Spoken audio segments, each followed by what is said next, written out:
Whoa, whoa, whoa! What's going on here? There's people alive. Here we go. Welcome in, welcome in, welcome in. We are open. Tech One's here. Hey, a few of you, I saw you in the Twitch chat. Jim PR with a tier 1 subscription. 6-month hype train's beginning already. I haven't even taken a breath in. Let me drink a water. I think I need a water. Sup, Magdago. Present Mufasa's here. Lady Petu is in the house. Good day, Martok. How are you, buddy? And Alicia, you are in the house. Flossie's here. My God, there's so many people. A hype train's already kicking off.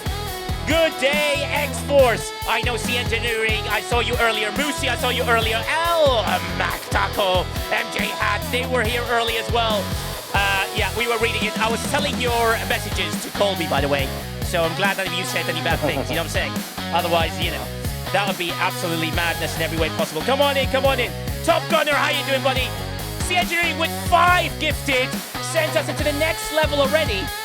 I mean, I haven't even, like, dressed for this occasion. What the hell's going on? So Jim is in the house. Why you've got the American flag? You guys lost at soccer?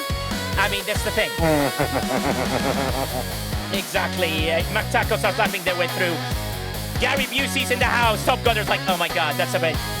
Kevin's Nigel supports what? I don't support that. I don't know what that is. That's not a real thing. That can't be a real thing. Sandra's in the house. Brightosh is here. Magarek Lobster's here. And wow, we are already on level 3 hype train. Look at that. Keep it going. George, you are here. Why the awkward face, George? Why you always have to put the awkward face?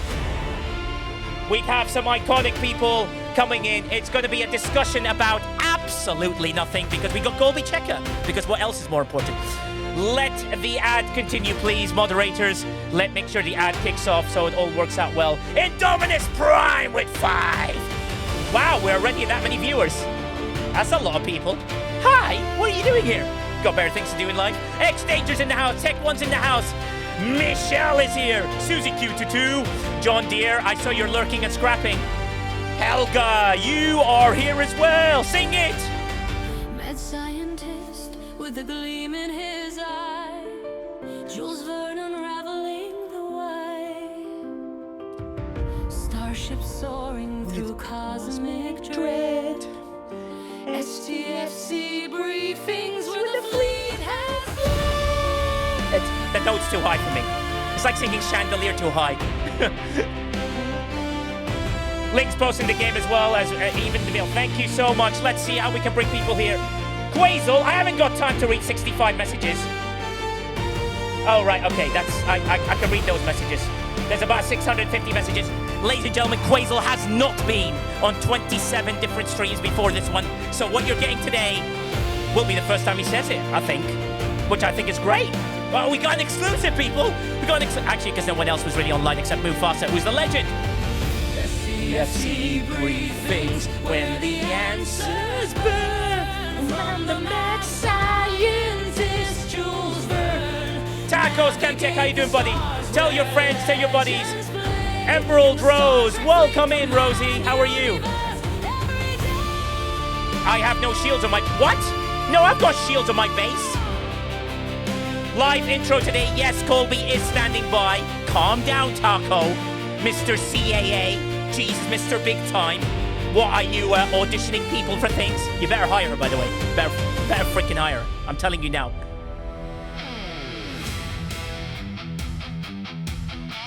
Oh, this sounds like an original version, which is good.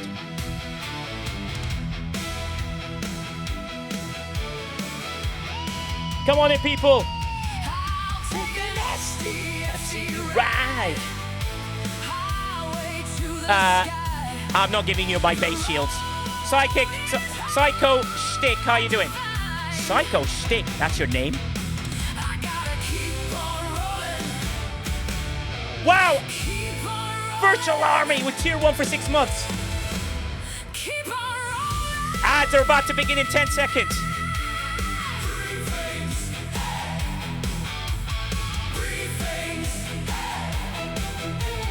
'40 stream streak for John Drell. 40 in a row. Hey, Warzone. Jules Verne is in the house. D Camel is here. Oh my God, Australia. Sorry, in New Zealand's a really long time. D Camel, I need you to sing for me. Why aren't you singing it? Sammy Stitch, you made it here. Take a free ride, highway to the sky. Ads for 1 more minute, 9 seconds.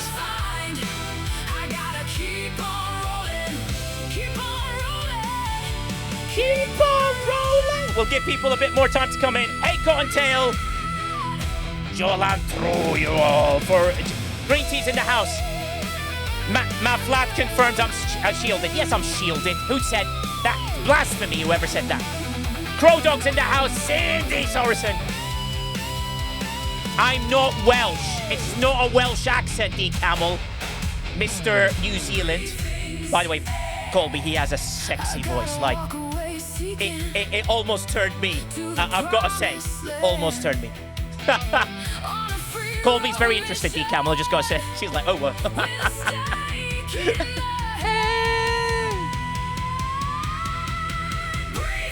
Thanks, Flossie. I'm not Welsh. I'll take a free ride.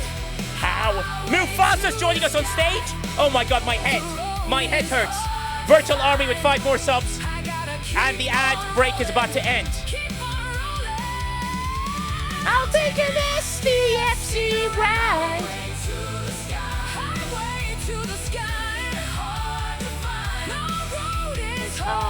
Come on in, people. Send Moose to the stage. Oh dear. He can't be Welsh. I actually understand him. Oh, right. Okay. Was it Boroda? Boroda Teen Happers? Happers here. Send Moose to the stage. Hey, he's always invited. Hey, Crisito, this one's for you. Hey, Mick, it's your turn. Is it? Oh. What's going on here? Oh, this is interesting. Mick, did you make another song? Come on in, people. No, Galileo. The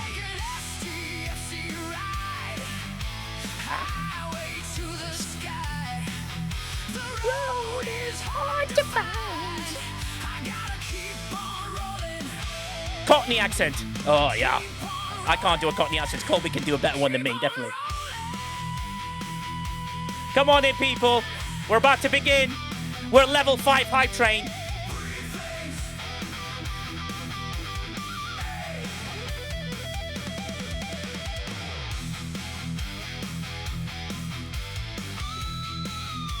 Yeah, it is, Simon says. Someone already guessed who sung it. Colby within seconds.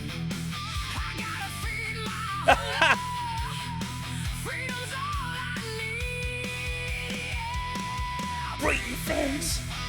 No, Crisito, no. Oh, Colby does do it better. Of course she does. Simon says you better be subscribing to her Substack. That's all I'm saying. Keep on rolling.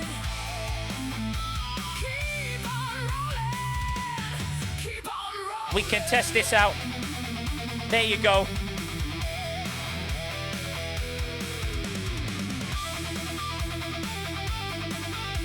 We're getting ready, MJ Hat, and everyone's about to begin. 2 minutes, 24 seconds of the hype train.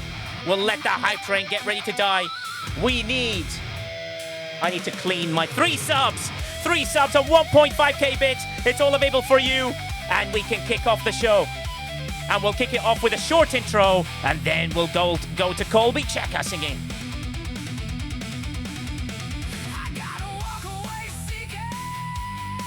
To the promised land.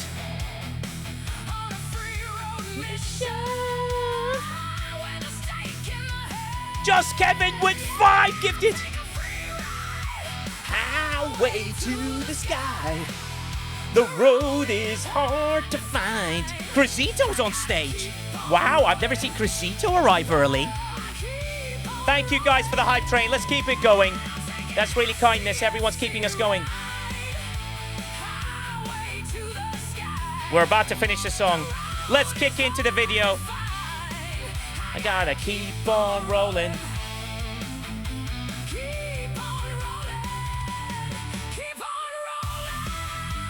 It's about to finish. Here we go, and we'll kick into the video. It's only short, just the intro, and we'll get into Colby. Briefing, stop there. And there we go. Let's begin the show, and we'll see you on the other side.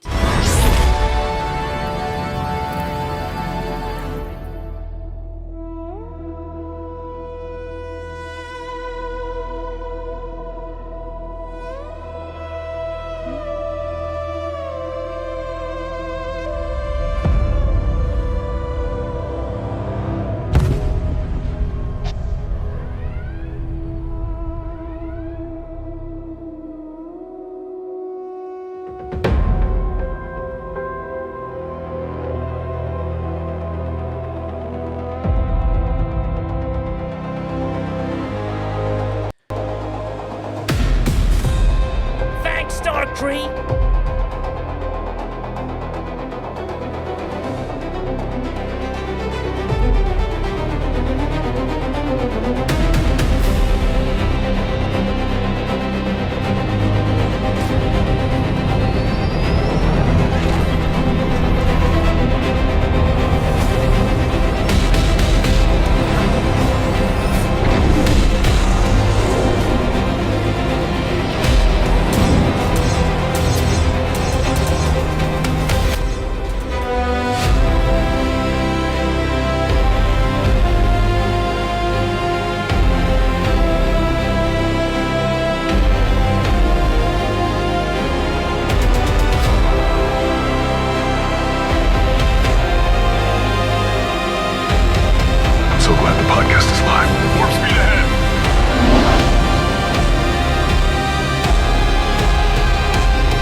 Colby Checker! Let's go!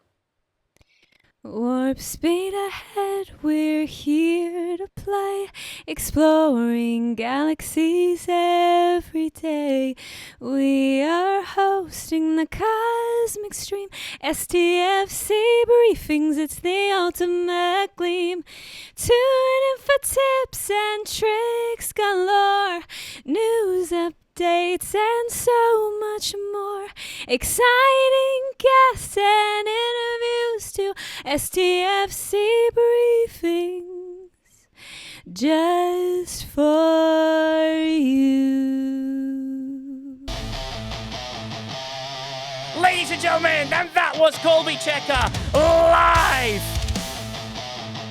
Let's give her the round of applause. That was amazing. Welcome to Briefings. We're doing Star Trek Fleet Commander game, and we'll be discussing many things going on today. And Quasel is ready with brand new information. Yes, ladies and gentlemen, brand new information. And we do have the legendary Jules Verne in the audience. Jules, that was for you, my friend. We love you. We adore you. What you do for the community is unreal. But Colby is also here to ask Jules Verne a very important question about, does he believe the officers to be good? That's a question Colby's going to ask. Jules Verne, do you believe the officers to be a good set to use? That's going to be a big question, Jules.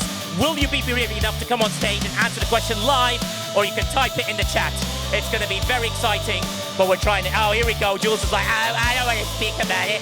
My name is Jules Verne. I just think I'm so cool for everybody else. That's okay, Jules. That's okay, Jules. We have Colby first. We have Colby first. That is the most important thing. Colby, how are you, my lovely? How are you today? I'm good. How are you? Thanks for having me. No, always thanks for having me. It's always great to have you, which is always fun.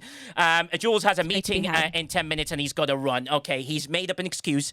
Colby, we have new officers in the game, and we just want to ask Jules Verne if you could just say, Jules Verne, how good are the new officers? Jules Verne, how good are the new officers? Yes, Jules. Yeah, Jules. Go on. By the way, Jules Verne works in Chicago, right? And he does like sort of set construction, which is absolutely amazing. But Jules Verne lives on cookies every day, and he's really annoyingly handsome, which annoys me as well. But how good are the officers, Jules? Sounding great. That's a big question for that. Do you find yourself in with the officers and in the game and all the frustration. We got 1 minute left on the hype train. Let's not let it die when Colby's here. Come on. 10 subs to go, 4.6 bits.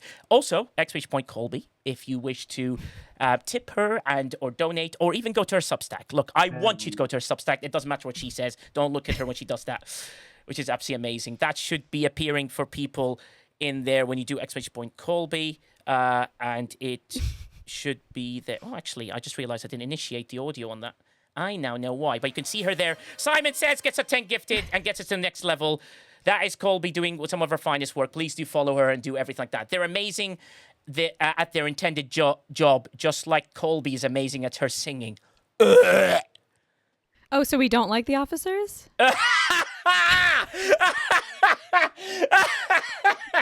There you go, Jules. Wait a minute. We like the officers. Oh. I don't know. I don't know. But the officers... know, and the fun thing, remember Spock in Star Trek, right? Spock? Of course. Yeah, live long and prosper. We have 3 Spocks in the game. Normal Spock, Great. Ambassador Spock. Yeah, and Cat Spock.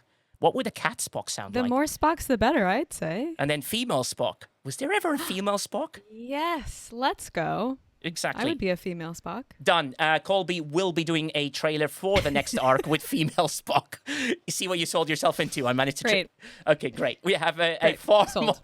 3 spots. And the female Spock is the captain. Okay, Jules Verne's getting way too excited. Yeah, and that is true. She is the captain in the series. So in this game, we always have officers. 1 is a captain, two are on the side, and then you put more officers below deck. But the captain have got amazing abilities. So the female Spock is the leader of those 3.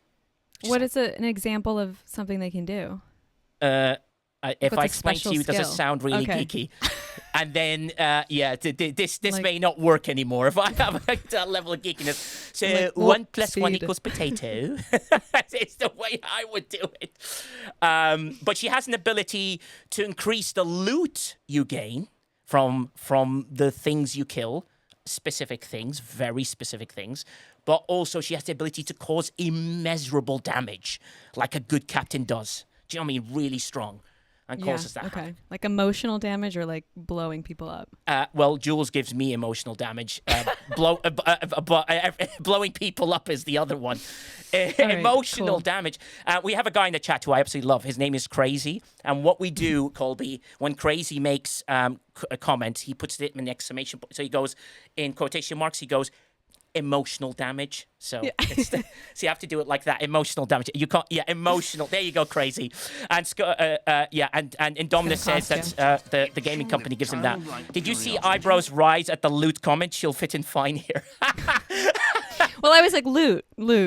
I know that word. It took a second. Money, additional bits, and see what it goes. Plus, Did you see the eyebrows? I think you guys can see them from everywhere? light years away. Highway to the sky, maybe. From the sky? Yeah.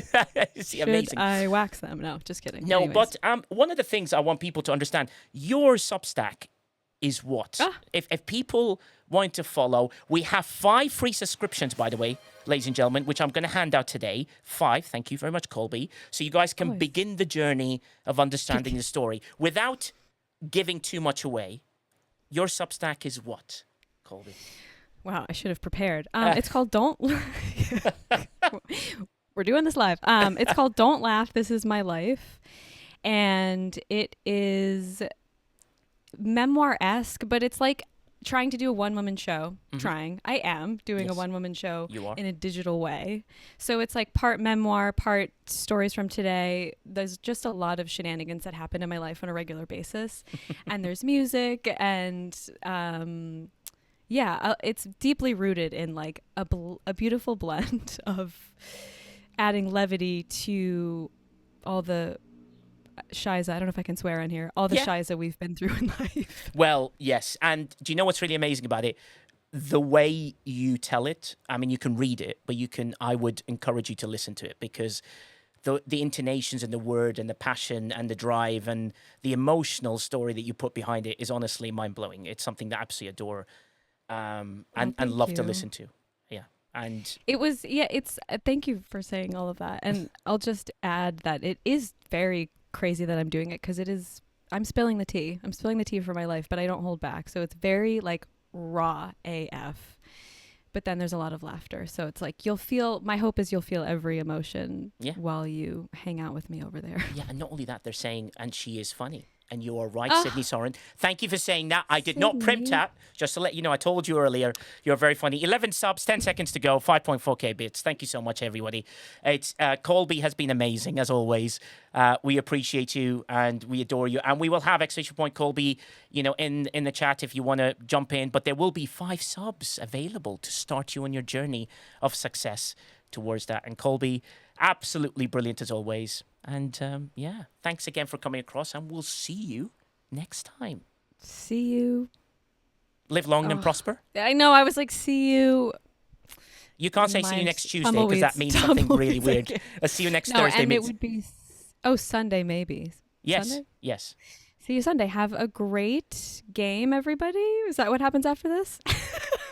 Oh my God! How many times have I been on? Just God. Officers, that's cool. Thank you, Colby. Buttons. I'll play. I'm gonna play one of these days. Yes. Am I allowed? You are allowed. However, you are ready for turmoil and hell, as far as I'm concerned. I'll blow people up. I'm the captain. I am the captain now. Yeah, you're the captain now. And Jules Verne will be teaching you every single part of that if you give him a cookie. That's pretty much what he does. That's a great trade. Yeah, that's a great trade. Sold. All right, take care. Thanks again, Okay. Colby. Thank you very much. Everyone say goodbye. Colby is left us here. Thank you again, Colby, which is absolutely amazing. Thanks. And we will see her on Sunday. That's really kind of her to do so. And welcome, everybody, to STFC Briefings. Yes, we are here. We bring surprises. We do fun things, and we get things going. Bye, Colby. Colby says bye and goodbye.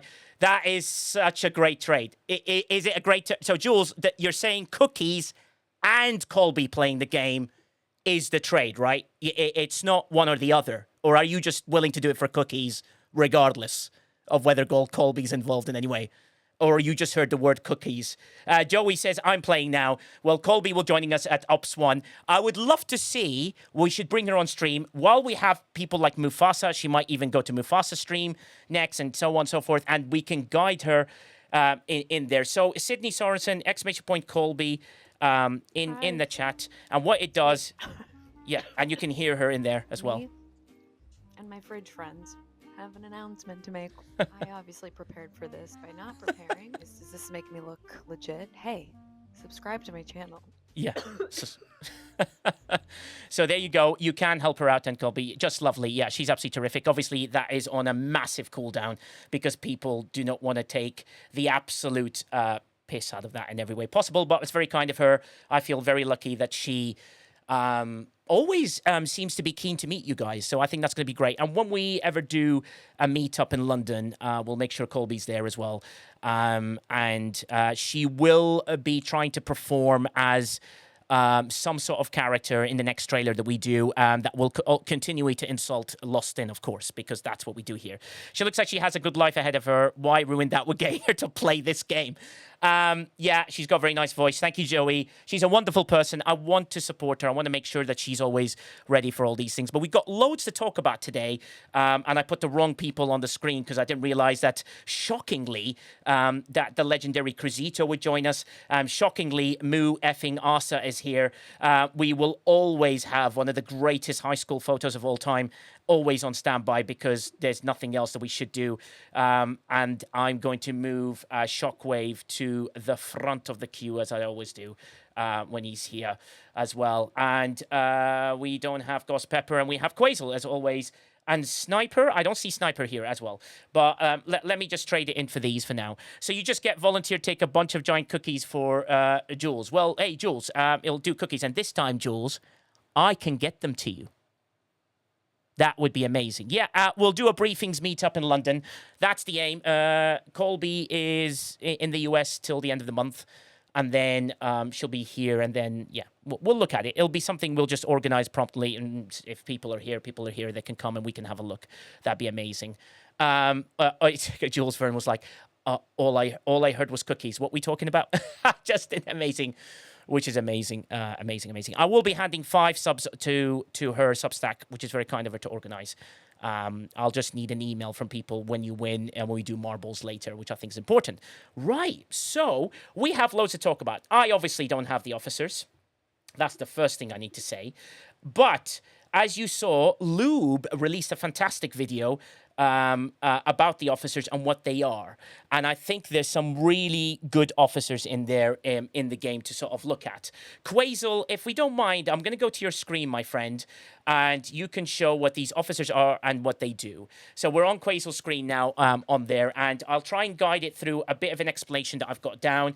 I will say that Ultravedica did an amazing sort of images on Lube's channel with regards to the officers and their abilities, and they're absolutely fantastically done. So thank you very much, Ultravedica, for doing that for Lube. I know Lube was very, very happy when he saw it. Why is it green? No one knows why is it green. The important thing is what do you need these officers for, and do they create massive damage to the level that you think they are? But from the logs that I've shown you, Quasel, there's a few things that are quite unique about that. When it comes to hostiles, Quasel, do you agree that they are quite effective, let's say? Oh, yeah. No question asked. Like, if you compare, that's just a comparison of two logs from Loop, and they're both with the new officers. But you can even see the difference one change makes. That's the one you sent me. Yeah. So if you're having the full green instead of the Chang one, and you can see the most impressive part is like, look at the loot gain. 4 times the loot. Yeah, 4 times the loot. But sadly, that's only the isogen. So yeah, if you don't want to do the mining, works for you. But that's the key, though. We've talked about it. Yeah. That's the key that people need to understand. It's only the isogen. So even her ability, as devastating as it is in-game, the loot you gain is only the isogen. So, but that's not the important part of it, right? And the thing to be wary of, look at that difference, right? Straight away, thank you for, by the way, look how beautiful set up there on STFC.pht. It shows you the comparisons from 219,089 on his first one to 836,000. That's quite a jump. Isogen Knight, Isogen Knight, you're absolutely right. Quasel's got me using Kang versus Territory. Hostiles, I'm testing Kang, Phlox, and Suda right now, which is absolutely amazing. So is Suda an effective part of it? You saw what Lube did, right? So let's look at his first set of officers there, Quasel. His first set was Chang, Suda, Picard, right? I think. Is that right? The logs you sent me doesn't have his first battle against the normal hostiles, but there he used Chang, Suder, and E. Picard, I think. Yeah, you saw that. So right now, the two people we can get is female Spock and Ambassador Spock with Chang. And already the damage is quite, devastating. Like, what does Spock, Ambassador Spock give us? 20,000% on... Yeah. Spock gives you 20,000 isolytic defense, which means you take about 10 times less damage compared to normal ISO defense, maybe even more, depending on where you're starting off from. I got a geode! Oh my god! Oh my god! I just lumped it together. I got a geode. Right, everyone calm. Everyone calm. It's fine. This is a normal occurrence every day. Well, I got one geode. One. Just ping MJ had. So yes, sorry Quasel for interrupting you. A geode is just way too important to ever let off. But yes, so his ability is sensational at defensive side. What is her ability, female Spock, that makes her so potent in the aggressive side? It's isolytic cascade. Yeah. So that's wrong in the tooltip, and that's it's working in the game as cascade. Just the tooltip is wrong. Yeah, we verified that. And they are aware and gonna change the text, I think, in the next release. And that starts with 1,000 isolytic cascade damage. So that's out of the box. So out of the box, massive amounts of damage. Incredibly effective. 10 times your damage. Yeah, straight away. I mean, It's more than 10 times. Yeah, it's more than 10 times. It makes quite a huge difference having female Spock in that way. Geode, I forgot your real name, Monkey. Geode spawn is ridiculous for upgrading the building since you mentioned it. Yeah, I know that is something that's really, really important to see. The thing about female Spock is she gets dropped. The key thing is raw isogen dropped by hostiles and armadas, at 300% without any synergy. But her isolytic damage is at 1,000% by hostiles and armadas. So for you to kill higher, if you're a lucky 4-star owner, the 75s... the 73s and 75s become a very, a doable thing, and you can get way more loot than what you wanted. However, it is only isogenite. Only isogenite. And I keep saying those words. And that's the thing that surprised me from her, which I'm not sure if it's a good thing or bad thing. But, in the end, you most likely won't use her against the mothers because you are after the relics, and she doesn't boost that. Unless you can punch up with the crew. Yeah, but wouldn't you use her isolytic cascade? Come on. Like a good crew for me would be Dejash Tolra in the middle with female Spock on one side with the isolytic cascade. And on the other side, maybe you can get the isolytic defense with Ambassador Spock, which... No, that doesn't work. It works on Hostiles Armadas. 20,000% I think is huge. And then you also have... The question is, do you need it? That's always the question is, yes. Do you need the defense? Because I have seen, and even in the log from our alliances, if you have an uncommon 73 as a kind of tank and good damage crews, you can already kill those. That's true. There is no real benefit of that crew in that scenario. Yes. And if you don't have the big ships, you saw it with Loop, you die. So maybe once everybody has that crew, for G7 players who can do 75 armadas, then yes. Then because the loot goes up massively from 70 to 75. But for everybody else, it's currently way beneficial using a full loot crew and just kill the 70s or those targets that you can kill. Yeah. And that's the sad part of it.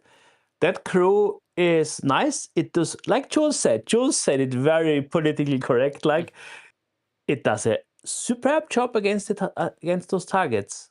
Yes, to kill them. No question asked. Yeah, but this is the thing. I'm showing in my game. Look at Cat Spock. That's 6,000% base critical damage versus hostiles and armadas.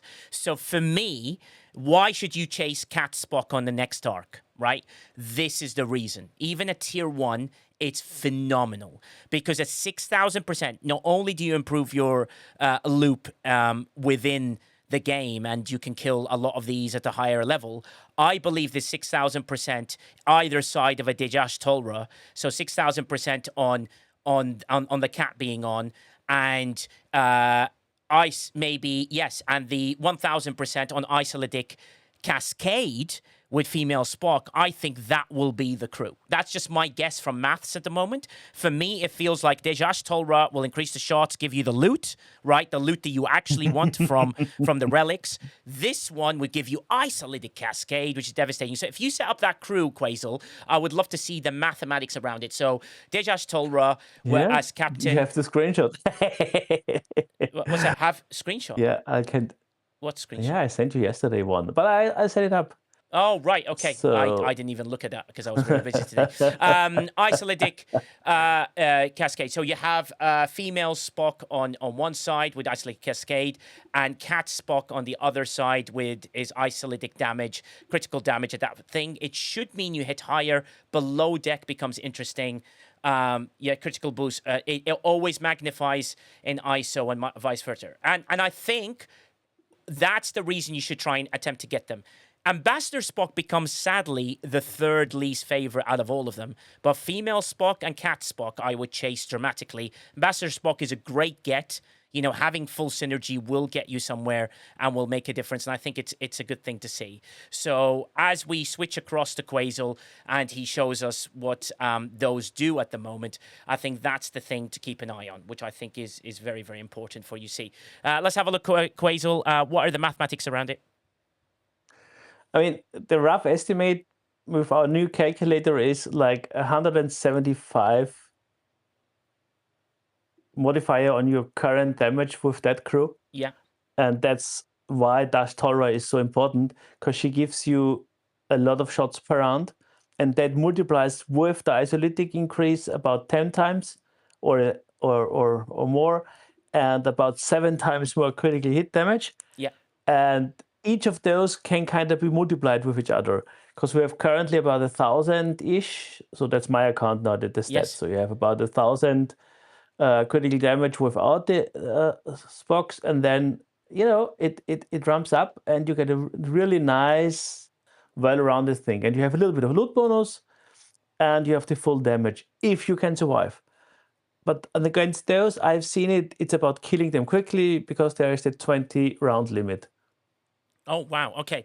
Yeah, there's 20 round limit. It makes a difference because you want to hit it as hard as possible, as early as possible, with as much power as possible. And I think, Quasar, I'm going to make a really weird prediction. I reckon if you're holding 7 people in Armada and they all have various levels of vengeances, and they all had the crew, I reckon they do incredible amount of stuff. Do you agree? Like, I think they would do... Yeah, absolutely. You can see, let me use one battle log from my alliance. We did it with one player that had a G7 uncommon. Where 73. is it? Yeah. And, this one. So. Yes. So where's the board? And you can see he did about 10 quadrillion damage. Oh my And the God. next best one with a maxed vengeance and a good crew did about 3 quadrillion. So that's like, that ship has not that much more damage than the vengeance, but having the crew massively increased the damage. Yeah. So what was his crew out of interest? The Uncommon 73. What did he have as a crew? Just so we can check. He had... So, where is he? We need at the bottom. Wasn't he? Oh, there he is. There it is. So he used, of course... We could discuss if Gwen was the best choice there, but it's not too bad, because but then 70% versus 1,000 is like, no matter what you had put in the third slot, there's not much which would have helped him massively. Yeah, maybe an O'Brien would have been an option to just have even more shots, because if you have a lot of isolytic damage, you don't want to increase isolytic. He has an officer that massively would increase his critical hit damage, so most likely going for more shots is the next best option. Well, more shots, so I think, used O'Brien there. Yeah, so O'Brien, if he triggers, would be amazing. And he only has female Spock, right? And I say only, but that 1,000% isolytic cascade is quite huge. And, for him, having maybe more shots, maybe synergy might be good with Dejash Tolra. I don't know. It might be a thought process regarding that. But some sort of... But also, bear in mind, when you've got limited slots below deck, it's really important. Mr. Tony Sir says people have been using O'Brien, but Dejash grows a lot bigger than O'Brien has in stats. Agreed. But you want to have more double and triple shots. You want to see if they can cascade on top of each other, and then you end up with, more than double or triple the amount of stuff that you need to do. But that, to me, will be the go-to sort of Armada crew with a very good below decks. And below decks have got to be important how you do that. Dejash Tolra, as you could see, would make that difference. And then if you remove Cat Spock and you put something like Miles O'Brien, let's see what the shot levels are and what increases there are if he triggers. You're assuming he triggers. And that's already a little bit more. The calculation of pounds, let's use 10 rounds. Yeah. And the rest is, for him, is irrelevant. So we're getting way more shots. Voltron, we need and about the 42 damage multiplier, and if I now put Gwen in there as a comparison, so we can see rough math, because that all needs a little bit fleshing out still. You are looking at 34, so you can see that's a massive difference in damage. And that's only due to the fact because the 1,000 isolytic cascade from Spock is just too big. Yeah. Do you need that much isolytic... from Ambassador Spock, do you need that isolytic defense? really, to that level? Genuine question. If everybody would have had him, Yes. you might be able to survive with vengeances against the 75. Yeah, I You know, see. I see. So if you have a lot of damage and the defense, it might help you kill it. But then I'm normally in the camp of doing more damage to kill it faster. It That is. needs testing and always a trade-off, you know? Yeah, and also Lube did a fascinating test, which also will lead to this, is that I said to him, what if you had Vindicators with taunts taking as many of those hits as possible to allow the people with the crew to hit them? Do you see what I mean? That could be something that's quite interesting to sort The of... thing is, yeah. the Vindicators have so low hull damage, like hit points, versus an Vengeance or an Uncommon 73, that they, even if they have higher defense stats with Taunt and whatever, they just die. Yeah, and remember what at the core that a Vindicator is. It's a G4 ship at its core. Yeah. So it grows into a G6 ship over time, but at its core, it is classified as G4. So it wasn't designed for G7 implications, which is what a 75 truly is. Yeah, exactly. And that is true. Great suggestion there by Shockwave, and that is something very important to sort of figure out as well. Is like, unless the Vindy could get a giant shield boots, taking the hits rare and likely. Well, McShiz, from that little test where Lube is about a tier 10 Vengeance, right? And he had 6 Vindicators. He actually destroyed more of the Armada with a synergy crew than he did when he had multiple different crews doing different things. The fascinating part, but it created a partial, which I thought was quite interesting, which it doesn't show in the logs for some strange reason. But I think we analyzed that thing. I think he had an NSA buff or something like that. Everything else doesn't make sense.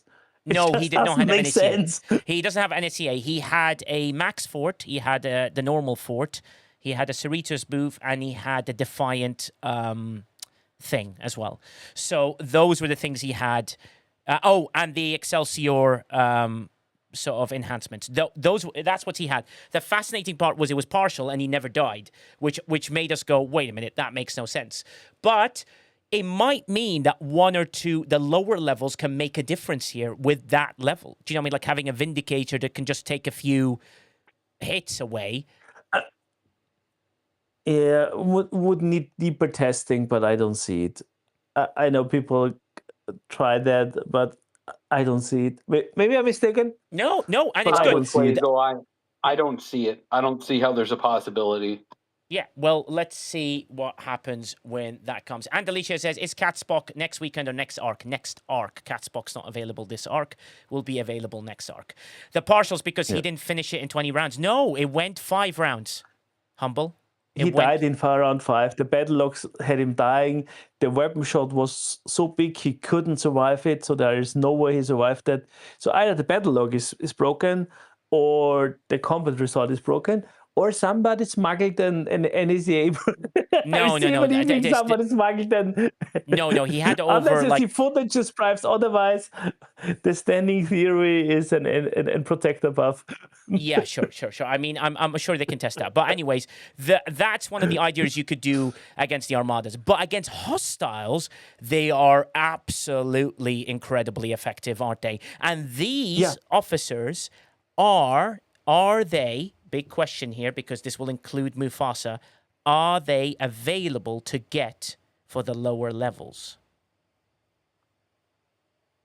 Could you unlock them? Mufasa, your weekend spend, could you get the officers? Mufasa decided to... No, I could not get the officers on the weekend spend. They are available in the actual Paragon itself. Yes. But you cannot get them in the actual packs. So they're not in the SMS a little bit, and they're not in the SLB. You've got a different officer for that part, basically. No, they're in the SMS and SLB, but I'm saying you can't get them with the tokens. So the only way you get pieces of them is through the leaderboard, and that's it. Really? Oh, that's interesting. Oh dear. I mean, And I honestly, think that lends do they need credence to them? what we've been. I think that lends credence to what we've been talking about, Nigel. When they're talking about sourcing the officers in the way that they have, where you get the token every 90 pulls if you're lucky, they definitely need to start putting more officers in the SMS, because not being able to unlock the officer the first weekend is a real problem. And it's becoming more and more such of one. Now, for context, after this weekend, I'm 28 shards away from Ambassador Spock. Yeah. And I'm still, I think, about 20 shards away from female Spock. Okay. So at least what they need to do, at least the first month, if they're just so gung ho about not putting the officers in the way that they had been, where you can at least do a partial unlock, or adding more officers to the weekend spend, more shards to the SMSs or even the SLBs, what they definitely need to do is keep the same officers in both Paragon and Cadre, because they've already done that before. They did that with Academy Doctor. Yeah. So, and they've also done that with Fake News Baraka as well. Yeah. She's been in both. So, they need to, what they really need to do is have both female Spock, Ambassador Spock, and the next arc Cat Spock all be in Cadre and Paragon, so that if you don't get it the first weekend, you can absolutely do it the next weekend. Because now I'm in a situation, and I'm sure other players are in it if I'm in the same situation, where I'll have one officer maybe unlocked this weekend, maybe. Yeah. But potentially the more beneficial officer to me would be not for the last week of the arc. Meanwhile, these hostiles are out there every single time.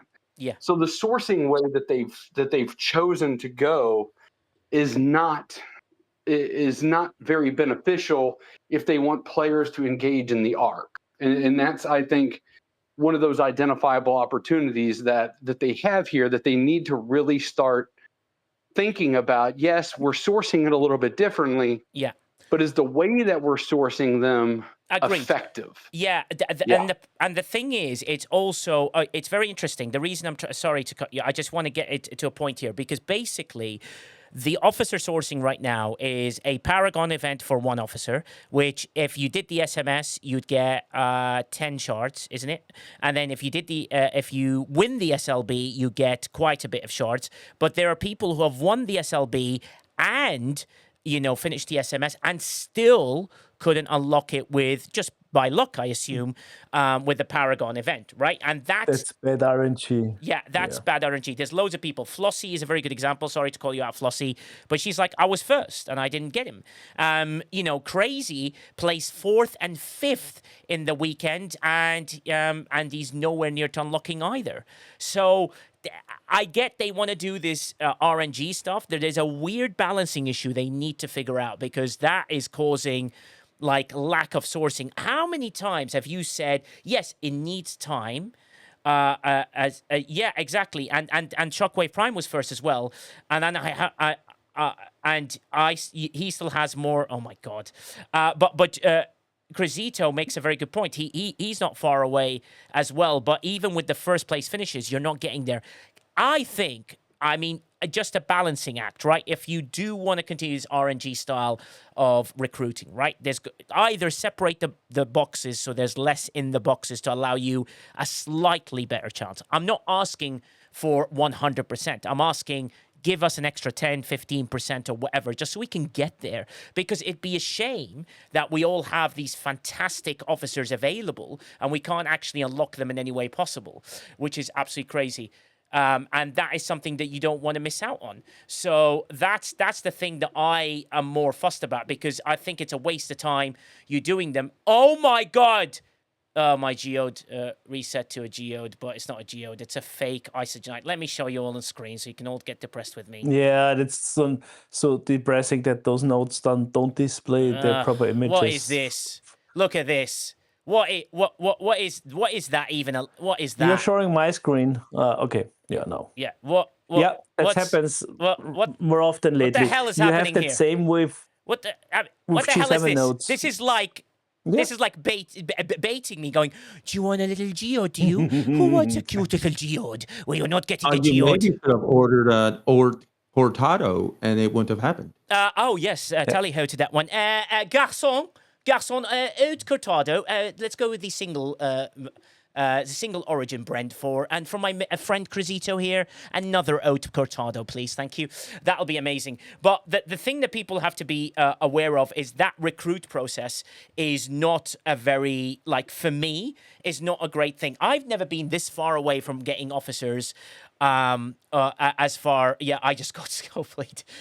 It's the delusions of grandeur. Happens the same it with cargo.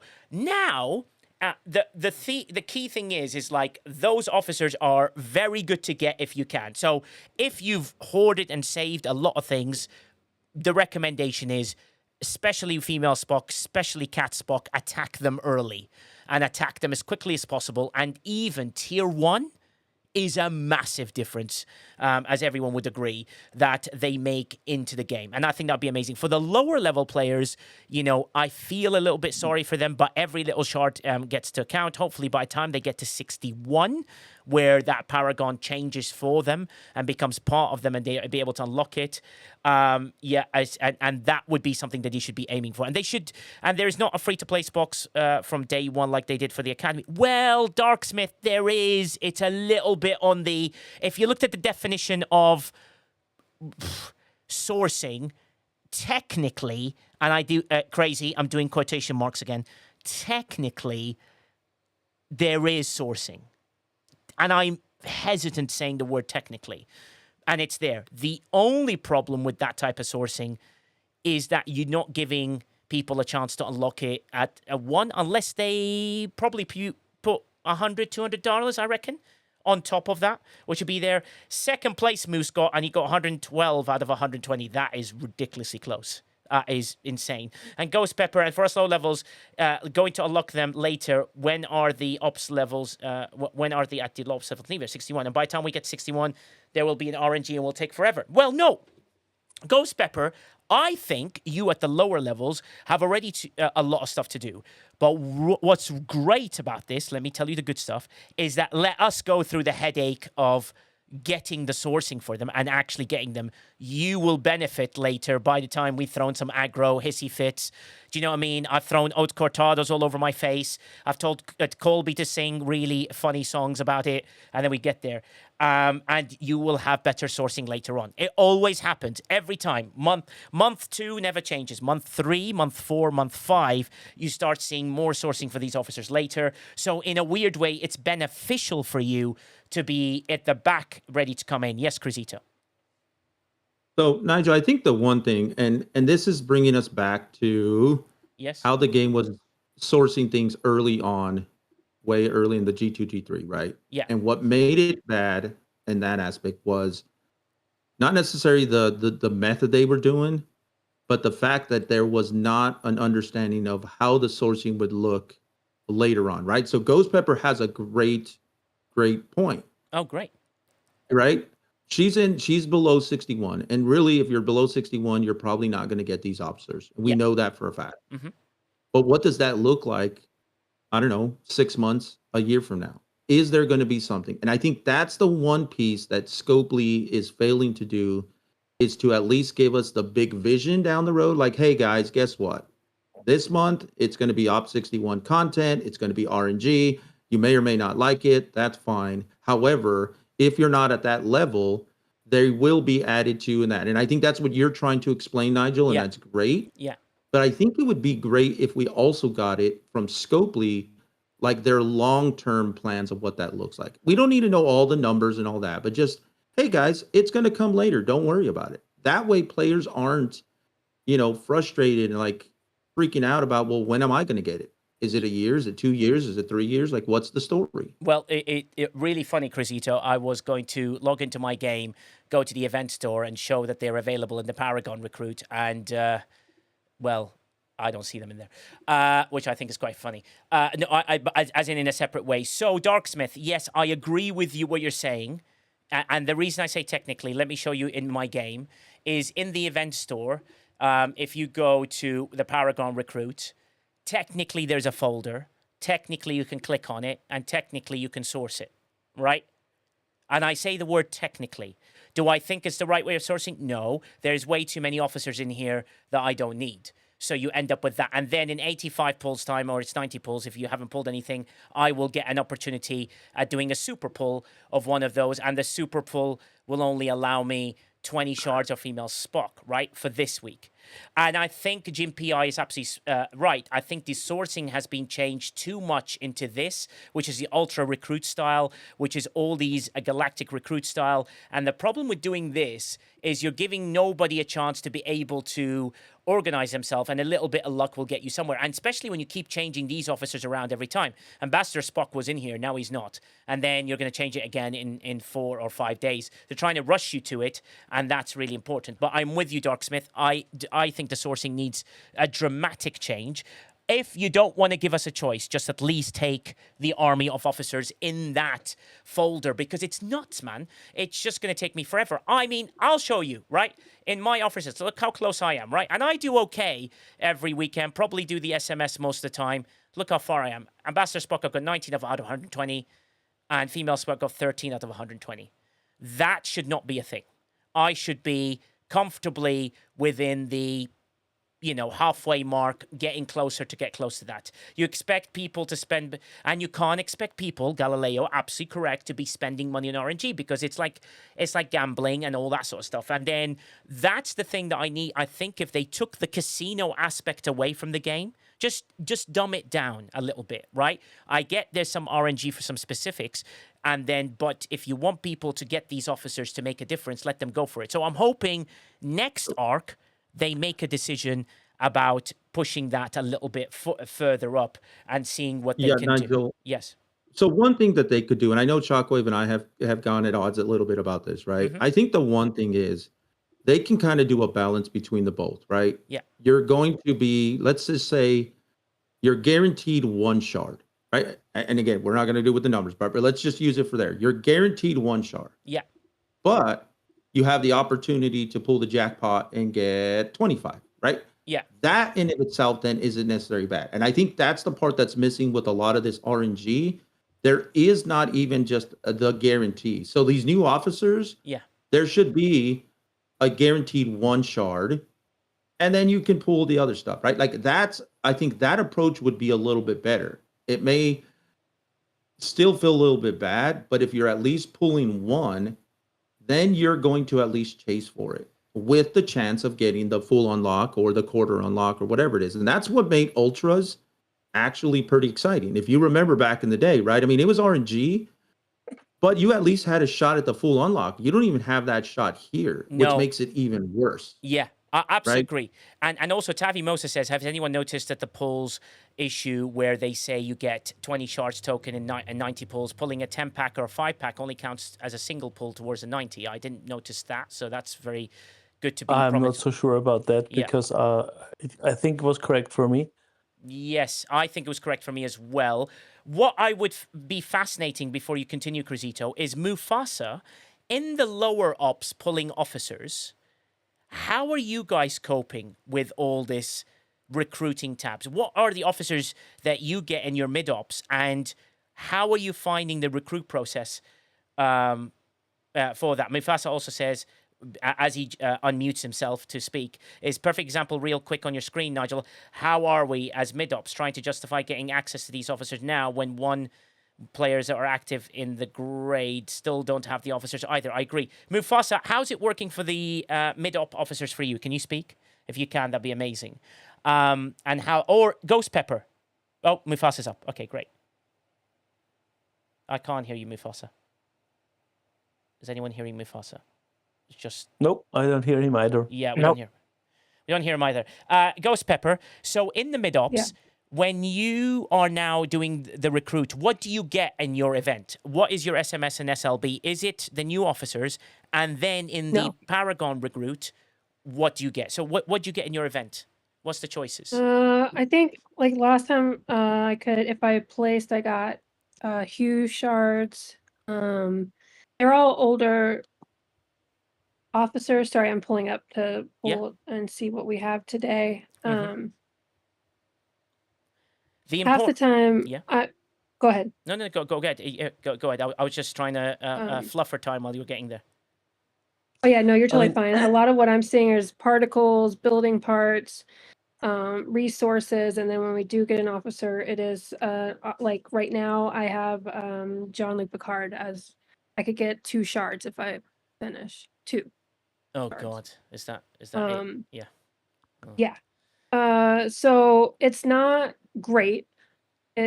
I'm glad to see them there because I mean I will try for it. I mean I'll get those too, right? Mhm.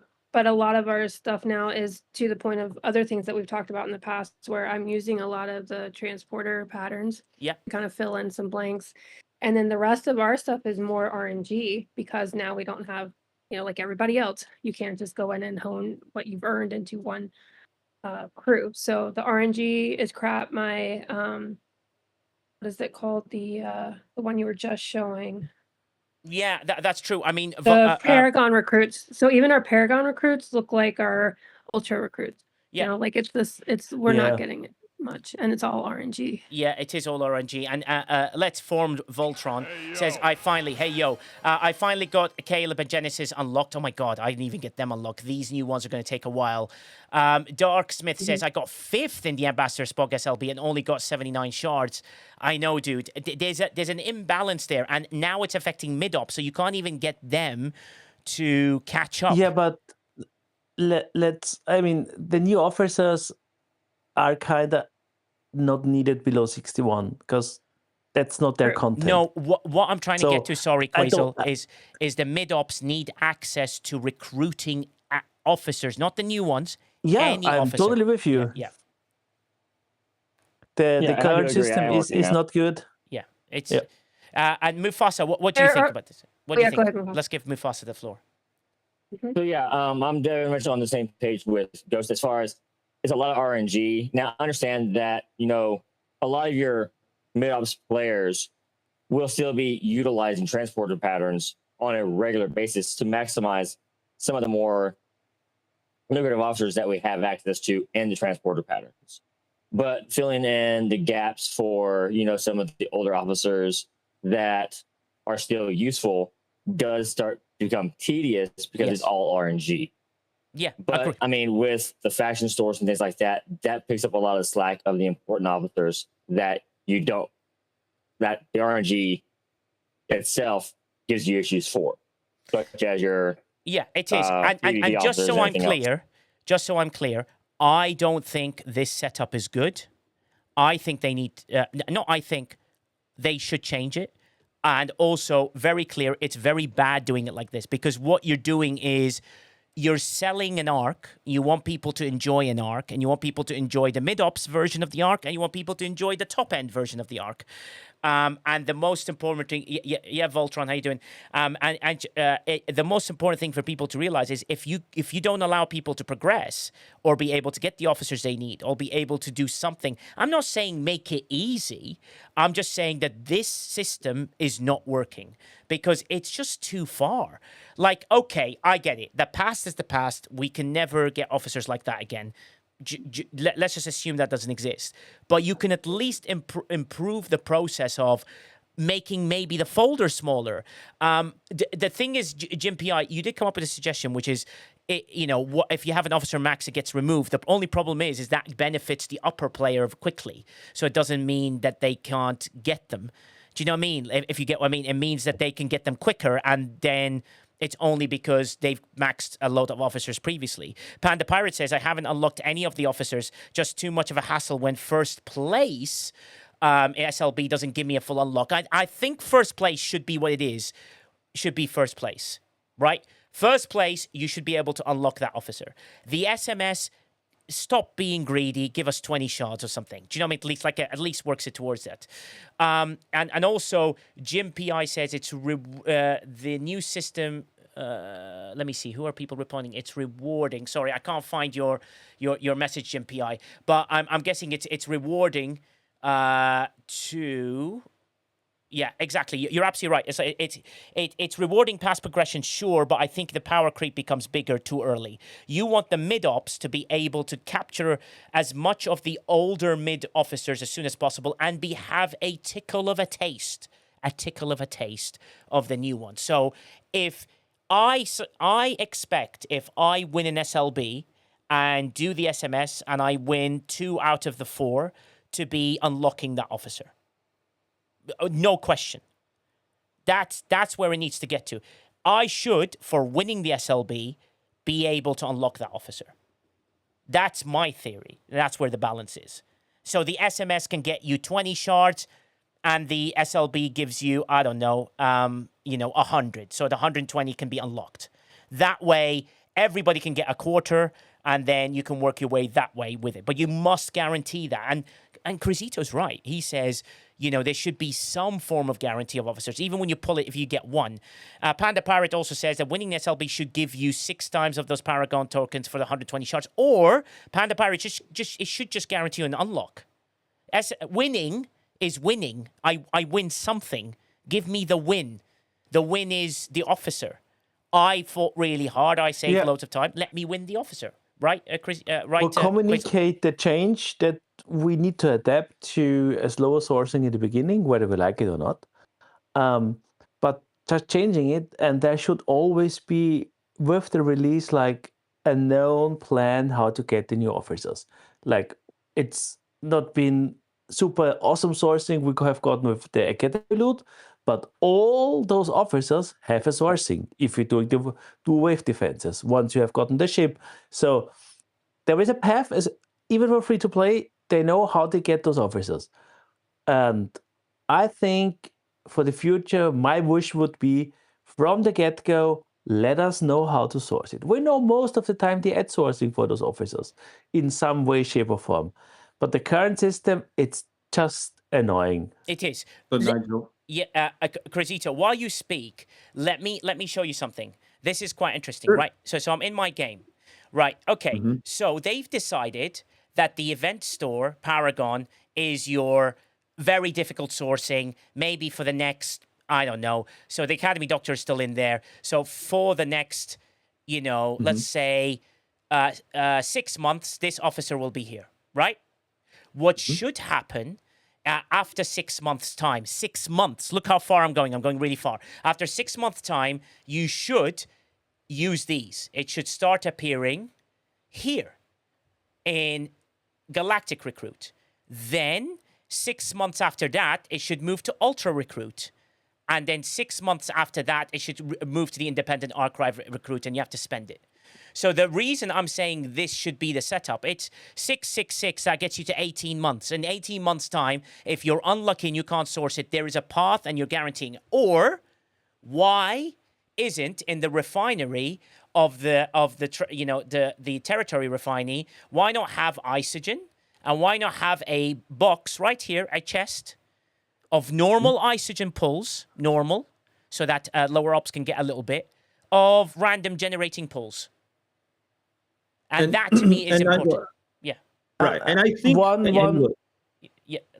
let's contrapoint to your idea is new servers. If you add even more to the Ultra, they have no way of sourcing anything. And that's the major issue with those chests. They have been so inflated that people that are coming back to the game or like are lower ops or starting out, if you move those officers always down the line, they can't get them. Impossible. Brilliant you said those words, because Crisito is about to say this, is that these become really important. Why not put them in Federation? Why not put them in this? Somewhere? Why not put them in the Elite? And I think, sorry, Crisito, go ahead. No. I think the one thing, and again, I think that there needs to be way more and better communication about what the plan is for this, right? Again, we don't need to know all the details of it necessary, right? We don't need to know how the sausage is being made. But I do think that what this is causing is for us to have uncertainty, and as us as players don't like that. I think on the other part of that as well is we're not going to like this. And this is kind of, I was talking, or I had messaged, Voltron in Twitch about this, right? Mm-hmm. Yeah. The writing is on the wall. Now, we don't necessarily have to like it, and we can speak out about that and say, no, we want it to change, right?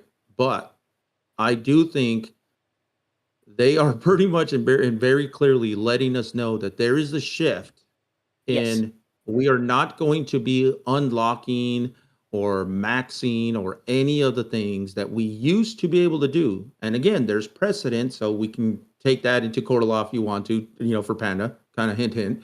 Yeah. But that they're changing the way things are.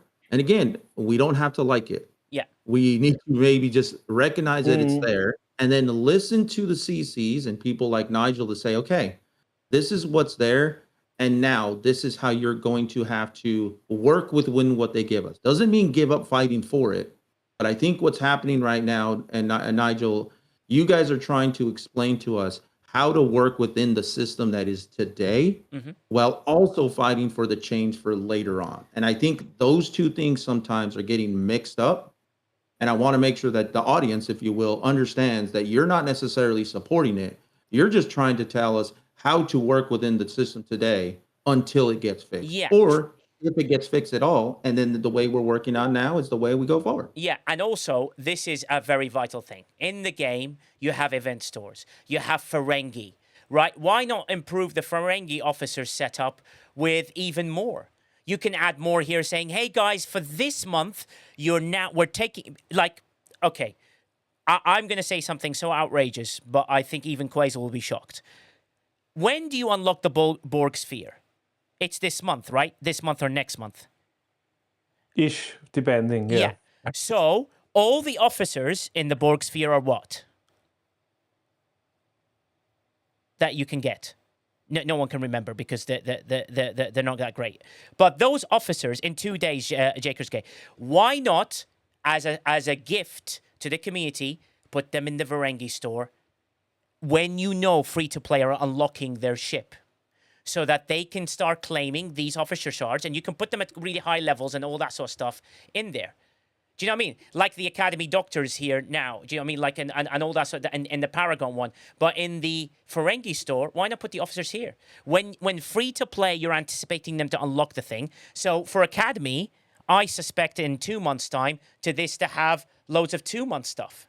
I just realized the Academy Doctor is in the wrong place. I mean, Nigel, the sphere is Maverick. You have Marlin in there, you have FCM Data in there, and Cochrane is in the Maverick store. Before you say anything, it's there, right?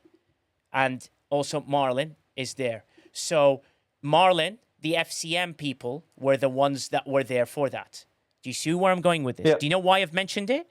Because there might be a path that they haven't told us is happening. So if this continues, this is a very good thing. And then there's sourcing. And then there is a path. Yeah, but the amount you're getting for that story is low. And honestly, a lot of free-to-play kind of go for the ships or other stuff in there. So it's like... Yeah, I know. It's a choice. It's a choice. Yeah, it's a choice. That's true. And it's a decision to make. And the primes. But... it's there. So what you do is you keep adding to that store. It becomes your new Officer Depot token. You keep adding to the store, and every month you've got to make a decision, right? Because unless you buy the Battle Pass for the Ferengi, you might go, ooh, I might spend a bit more on this officer this month because look how close I am. It makes me go, is it worth me getting, a 10 chests and a bit more, 60k, 80k, right? I might look into it and going, do you know what? I'll buy the Battle Pass for $20 because... it gives you a chance. It's not great choice, but it is some choice. And that's the important thing to be wary of. Then, from there, you can move those away. Because you might pull some Paragon recruit ones, right? And you'll be able to get a few more shards. You're like, do you know what? I'm spending less on the Ferengi store now because that, I want to go for my primes or I want to go for everything else, like what the mid-ops does. But in technical sense, there is sourcing. It's just not, a path. What would be amazing if someone created a graph that says the sourcing of officers are as follows. We start here, we go here, it goes there. Yes, Ghost Pepper. Sorry, I think Mufasa and I actually agree on something, so you should probably mark this as a day, as a holiday or something. Oh my God. Because it is horribly expensive, and it's not just for us, it's expensive to get the officers in the Ferengi store, and that's why when the Ferengi store comes up, what I'm gonna get is going to be the primes. The only way I would even consider looking at the officers in the Ferengi if I had nothing else, and if I already have nothing else, I'm probably leveling up, and I won't need it that much anyways because I should be getting sourcing from everything else. So while yes, making it available is nice and you get the choice, it's a bad choice for how much that cost, especially like there's other stuff like Mufasa mentioned. We've got the faction store, we can get a couple of things. Yes, we have the RNG stuff. Yes, they need to do better about how they source it, but I do not think that the Ferengi store is the answer at the price point they have right now for it. Yeah, true. I mean, but I just want them to kind of show us a path and let us work towards it. We're people who like to manage and figure out things, True. right? The whole aspect of the game is preparation and mathematics and figuring out what's coming. How do you come and make it do so? If you give the mid ops the chance to know where their progression path is, they might step up faster, or they might go, do you know what, I'll wait here till I get this officer, and once I've unlocked him, I'll move to the next thing, and so on and so forth. I just think the officer sourcing path needs a definite look at. Right now it's just very broken to a level. Absolutely. Yeah, that there is no there's no mathematical balance that you can adjust within those to make this work, because it's just too far away. Like I have never had the stage where I was this far away. Yes, I know if you're in a great alliance, IRS are the best, blah blah blah, all that sort of stuff. But do you know what I mean? It doesn't change officer sourcing. Yeah, it doesn't change officer sourcing. We're going through kind of a phase that we have about almost every year. Remember, we had spend events all months. Yeah. We had no weekend events. We had, I don't know, pay only. We had so many different, and it's always been back and forth with them. Because yes, quota was way too good. Sorry, people must realize that the amount of shards we have gotten out of the thing couldn't have worked out for them. Sorry, it's like it is. And henceforth, they're trying something new and trying another direction. And I guess that's not working out too good either. I don't know, unless people are spending on it, because we don't see that. Because, we might be not happy, but maybe there are players that happy. I don't know. I agree with you. It needs to be changed, but let's not forget that's kind of a pattern we're going through every few months. Like they're trying to squeeze more out of us for officers. Yeah, well, true. Right, let me give you an example. Panda Pirate, my officer rating is 8,280. Right, he is like the officer guy of all time. And everyone knows I've been an avid collector of officers. However, I'm drawing the line here at these gacha chats and haven't unlocked any officers this month. This is from a person who spends money if he sees value in it. This is from a person that will look at it and say, cool, well, if this works and I can unlock it faster, I'll go for it. But that doesn't happen. Imagine that trickling down to the mid-ops and in the lower ops where they're trying to catch up getting a Jean-Luc Picard, or they're there to do this, that, and the other. I get it. It just needs a balance. Like, if you halved it and made the chances at least half, like better, like 50% better chance in everything, you might get more people going and spending materials, and they might go, oh my God, I'm so close, I'll spend an extra $20 on this. Or I'm so close, I'll spend another $100 on that. Or I'm so close, I might even buy the battle pass for the Ferengi because it gives me 3 more shards that I need. That's how you entice spending and entice people to get in. And that's something that's very, very important to people to do so. And then you can get half an officer. Yeah, exactly, Mufasa. You're absolutely right. You are right. You can't just buy that. But I'm just saying this is incorrect. Please fix it. Team, I know you guys have plans or whatever it is that you're trying to do. You must fix it, right? Just bear in mind, I'm not an official CC. I'm not in any of the discussions. This is me, Nigel, Rovers, the player, saying this is wrong. Please fix it, because this is not a good way to encourage people to get more. We need better sourcing today. We need better sourcing now. You need better sourcing improvements. And all you have to do is add a chest, 2 or 3. Just little steps if you want, right? Just do that. And then Ferry's asking for a mess hall expansion. Ferry, that's never happening. Panda Pirate's never getting a mess hall expansion. And that's the important thing. I can tell you that's currently within their system not possible. Yeah, because they even got if they wanted to, there is no single building or research or whatever that can go beyond 99. Yeah. Because that's kind of design-wise currently a hard cap. Lightbull explained it to me the other day. Yeah. And we talked about it for reasons. So yeah. That's amazing.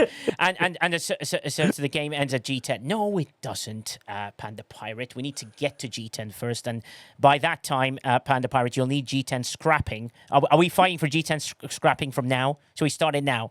Y2K, although my officer level 7,900.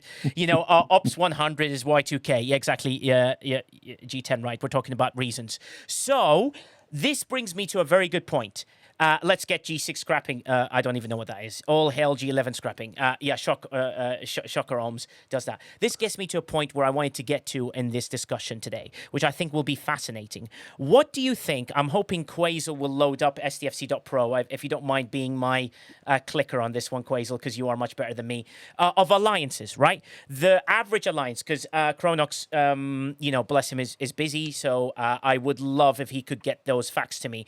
Quasel's going to find his alliance, right? And what he's going to do is give you the average. What do you think, as we look at Quasel's screen, is the average alliance level that someone thinks, and what they can do to contribute to the alliance? For me, as alliance level, I remember hearing once that an alliance, according to Scopely, I don't know if this is true or not, that it's 60 players in an alliance at an average level of 61. Right? But look at Quasel's team, right? There's an average level of 66, which means they have lower players. Quasel, are you able in territory then to pull, one of each service that you want of the new ones and all the old services? Oh, I'm not looking at that, but I can look in game. Yeah. With the new costs, we didn't do the Yes. What I find interesting, it's like, Quasel's average alliance level is 66. So, and that is something that's very, very important to people to realize. If their alliance level is 61, we need to find out the maths of what that means.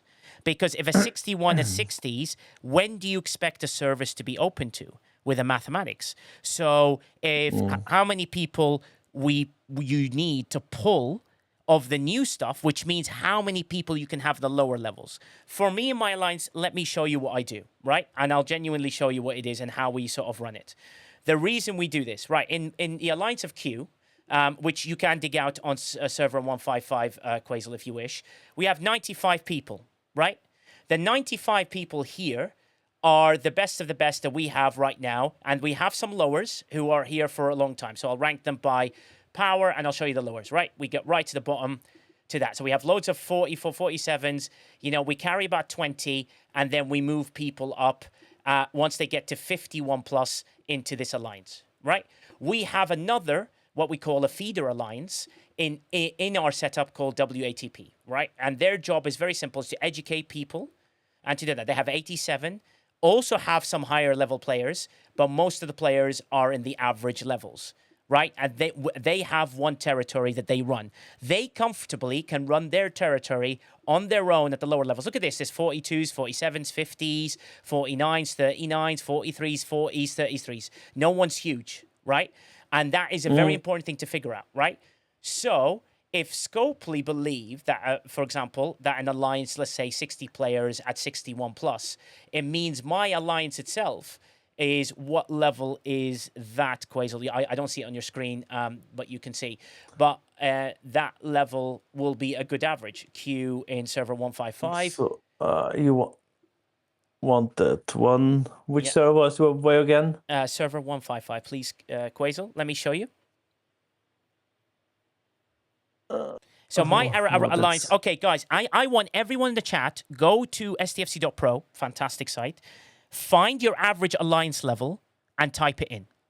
And I want to see what the lowest numbers that we have there. 65. So while the group is doing that, can I bring up something, Nigel? Yeah, please do. I love this because we were having a conversation about this the other day. Yeah. And at least with my alliance, right? Because we're trying to figure out what the best way to approach some things are. Yes. And I was even kind of talking to Mufasa where my server, if you look at it, we're so disjointed that we've got 2,000 some hundred players. and we've got 1,000 alliances, right? So that lets you know how things are messed up. Yes. And I think part of that, because what you're explaining here, right, is how you guys talk about feeder alliances and what the average levels are and all of that stuff, right? Yes. And it's fantastic because it's great way to get community and all that. Yes. But I bet you over at HQ, they're scratching their heads going, okay, everything that you guys are doing right now, like that's not what we want it to be, right? We don't want alliances of 60 pluses only. We don't want alliances of 40 only and feeders and all that, right? Yes. Like I think they truly believe that an alliance should be standing on its own and not coalitions and feeders and trainers and all of that. Yes. And it I think that goes into what you're talking about of how they design the game and then how we're actually playing it are at absolute odds with what's going on. And then we kind of wonder sometimes, like, why doesn't this work out the way we expect? Yes, but it's because we're not playing it that way, right? Does that make sense? Yeah, but the fascinating thing, other than Ghost Pepper, who's at her level, she's got an average of 52. Tech 1 is 51. Mufasa's Alliance is 55, right? And then loads in the chat, 65, 67, 55, 52, 55, 65. But do you see the difference? We're not getting anything in between. We're not getting a 60. We're not getting a 61. We're getting 65s or really low at, below that. Like Humble C is 49. Tony Sir is 42, and he has 76 people. 66 is Coffin House, which is quite surprisingly low for DGAF. And what's really fascinating about this is that's the average level when, if you look at mine, Quasel, what does mine say? 61. Yeah. And do you know why? That's the absolute spot-on level is what we aim for as an admiral to continue keeping our average level up. So now we have more spaces in my alliance. We're looking at 6 more players we're going to bring up. That keeps that average at 61. Why is Nigel aiming at 61 with an average level? Right? The reason I aim at 61 as an average level, and depending on the people that we get, sometimes we're unlucky and you have not showed, is the absolute median mode, absolute middle point of where I believe they think the transition between mid-ups and upper-ups is I believe that's the maths in when they think that that happens. So what does a 61 alliance mean? It means that you can have the top half of your alliance or 3/4 of it between the averages of 51 and above, and then you can carry 20 people that are a bit lower, right? The newer context is G6, exactly. So that's where the average is. So now, when you look at that, so Quasel, in your crazy world of mathematics, while Chronox is getting us some numbers as well, because I think there's 140 or 180, I can't remember what Chronox told me, 61 Maktako as well, 140 or 180 alliances with 100 plus players. That's it in the whole game. As far as I'm aware. I may be wrong, Chronox will do that. Yes, Zetacron, jump in with your point as I jump in further on this. Scopely's shown with the ships that they've been releasing, the high ops level is required to actually have these things. Yes. The direction that they're taking this game.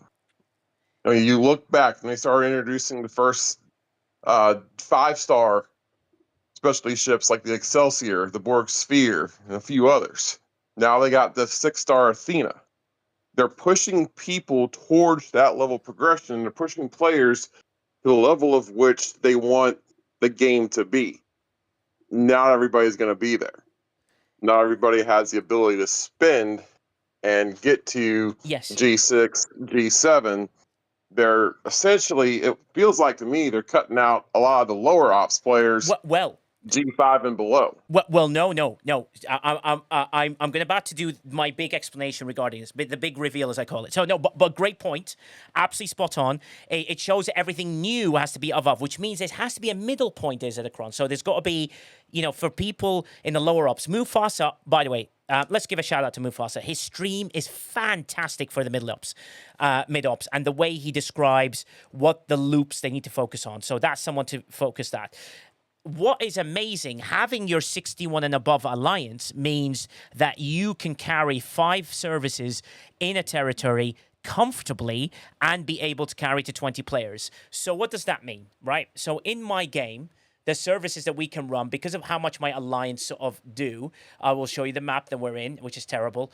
Don't worry, Coffin House. One day I'll be there. Yeah, you know what I'm doing. Thanks for giving the shout out to Mufasa. Thanks, team. It's important to figure out is what services can we open in territory. So territory right now is being designed, in my eyes, as a 61 plus for the efficient way of servicing this, and a 51 plus for the ability to start joining into the aspects of servicing this. So 51 to 61 is a slow burner, takes forever, and takes a long time to do, but everyone's average level should be at 61. If you have a good 61 alliance, that's amazing. Now, forget the feeder alliance, right? I'm not talking about WATP. They're absolutely superb people. A person runs them. What we do is we just poach their best players every time.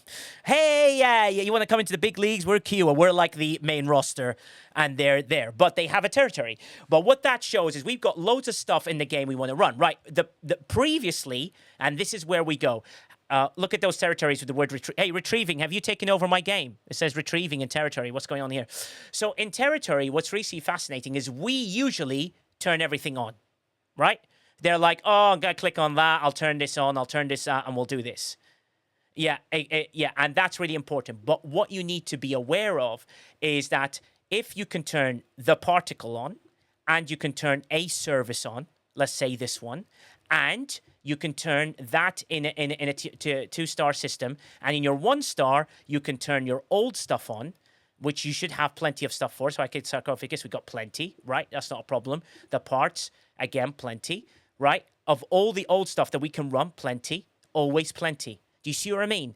That, as a 61 alliance, makes it easier to run all these. So if I wanted to run this, which I won't do because I want him to work harder, all that sort of stuff, that'll be amazing in the mitigation stats, right? That's what a 61 alliance does. The tier 2s, as Mufasa described brilliantly in one of his streams, is designed for 61 plus. So your first tier is that. Your tier 2s are designed for 61. Why? Because we need to get all these relays and conduits, which are really difficult to get to. So you have to work hard to mine that, to open all these, because every single service has a relay or conduit, as you can see. Right, this is your tier 2. Oh my God, we need more of this. My flat! What's going on? Get them to put reactors in. Refine reactors. Shall I swear at them now? We'll see how it is. More reactors. We always need more reactors in there. And the NSCA protector, the specialist, becomes the 1. Do you see how many there are? They use as conduits in here. Only in the 2-star, 1 service. So let me click on another 2-star as well to show you the difference. Again, when you click on the services, it's always that specialist ones that they do stow in those things that keep things rolling. So 2 stars designed for 61 plus. There we go. So all conduits there and services, and then allows you much. And then the 1 star is back to the same. That's what a 61 can do. So if we go back to Quazel's screen of an alliance level, can you see the average alliance levels in all of those, Quazel? I can't see. No, I will need to click on each of them. So yeah, exactly. And this server is your server, Quazel, isn't it? Yes. That's currently all servers. That's currently all servers. All alliances. Out of interest, the top 10 alliances, what are their average? Yep. That would be interesting to see. So the super top one, the big dog of all big dogs, their average, they have 104 players, and they are, hopefully Chronox will send us something soon as well to show us this, average Level is 65. So some of you already here in the chat's got 65. And what's the second one? 68. 68. And why are they second? We have 66. Yeah. Then we have 68. Yeah. So on and so forth. 64. Yeah, it's quite similar. 68. So a little bit more powerful. Yeah. So flick to the middle somewhere. Absolute middle. Right. Just go. Flick. Pick a number in the middle-ish. Not 688. Let's go right in the middle. Maybe. I was like looting. Yeah, 300. I can. Oh, you can't do that. Chronox. Come on. Is there? No, I don't have. That's okay. An option and now find. Let's go to page 25 or something like that, or right in the middle somewhere. And let's click on those. Right. Okay. Let's click on those. Right. They're the lower end of page. Yeah, 100. There we go. So page 100 would be quite good to do. Yeah, just somewhere here, Quazel. Let's click on that. We need a bigger. So yeah, so let's click on the ones here and look at the averages here, right? So you're right in the middle. Your bog standard 57. Yeah, really fascinating. Look at these numbers. They get better and better, by the way. Ask Quasel if he can click on any. Interesting. Oh, yeah. I would need to go again. Oh, I see. You've got to do it every time. Chronox! Never mind. STFC.pro is fantastic, by the way. Just so you're aware, those levels means you're not lower as an alliance. What you need to do is look at it as an alliance is how do you make your players get better, right? And there are the divisions that are happening. But that 51 number or 52, what Ghost Pepper has, or 55, or Mufasa has, or 63, MJ Hat has, it means as long as you get to the average level of 61, you're able to cope with everything you want in the game. Now, obviously, you're not going to be in a server where you are the dominant force of all time. Do you know what I mean? Like you be in a server, you might be number 3, number 4, number 5, and so on and so forth. Those are important things to sort of figure out. And as Quasel clicks, no worries, Chronox. Honestly, I was joking, by the way. But what that shows is he's getting it to us now. What that shows is it's really important to figure out is 61 is the average level of alliance. Now, how many, Quasel, in our sheets that we have, does that mean the refines will do that you need to be able to operate services? So a 61 alliance, is there a calculator that we can do that does a 61 alliance? No, I don't think we have done that yet, because it's like you would need to factor in how many are above 61, because even the alliance size, just because the average is 61, that could be 2 people. Yeah. So, and we didn't do a calculator how much of the new stuff you would get. No. So what I'm trying to get to, sorry, Brian Racer, I like the fact you asked me these questions. You always put me under pressure, which is always fun. The fun about this is what I'm trying to get to is territory. Think about admirals. Think about your alliance averages, because that's something you haven't thought about. So what do you want to do? You need to get your alliance average to about 61. Because if you get to 61, you can run territory services. You can do loads of different things, and you can bring people together. As an example, Megan Rayleigh says, we have 103 players, average of 65, and 26 of our players are G4 and G5, which means you can help those people progress. What we want to do, for me, a dream alliance will be something that means that I can carry a quarter of my alliance as lower players who can progress with me in a path. That's what I'm dreaming of. So, Nigel, I have a question for you on that. Yeah, please do. So let's say, for instance, right, that those averages, right, let's say it's 66s, but let's just say because 105 people are 66.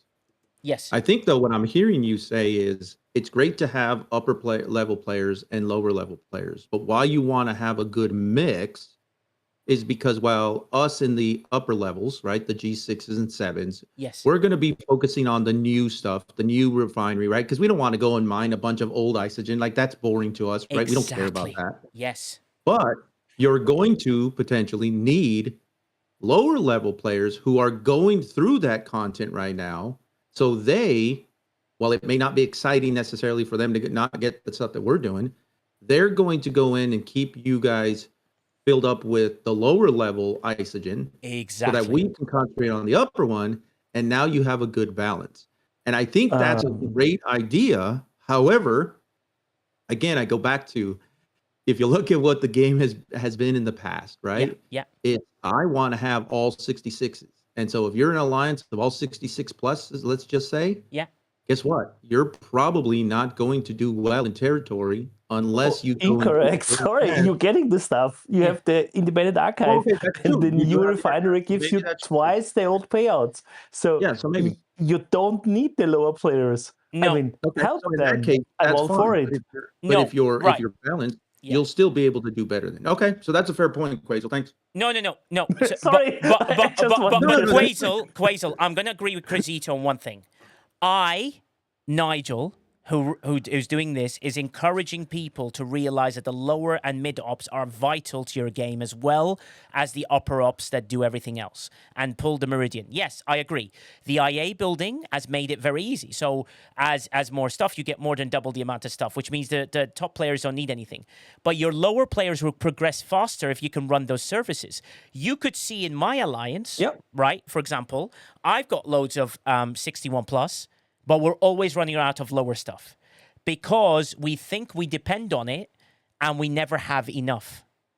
And that's really important. Quasel, you should check your DM because Jules Verne's about to shout at me for something. But what's really vital to sort of figure out is that lower level mid ops are vital to my game because reactors wise, I haven't got enough. I can't pull the stuff that I need even though with that. And I think it's really important to do so. Top Gunner, you say no. Absolutely no, so you don't agree. I think lower level players are important. I think the whole community is important, whatever ops level you are. And I want to encourage a lower level player to come to my alliance. Why? Because I want them to experience all the good stuff from the upper levels and everything like that. Just let me give you a bit of peace to do so. And Quasel, have you gotten the sheet ready and you're happy to show? I'll flip back to you. I don't understand. I think you get tons from Meridian Mastery. You do, but not enough to pull everything. Unless your alliance average level is 66, not 61. Because you need everyone to pull those there. If your average is 61, it means you need the lower level players to help you and below. If your average level goes above 61, you need to be at 66 with everyone max meridians to pull exactly. And they have different events and everything like that. I agree. And they can mine the old isogen and help you out with that.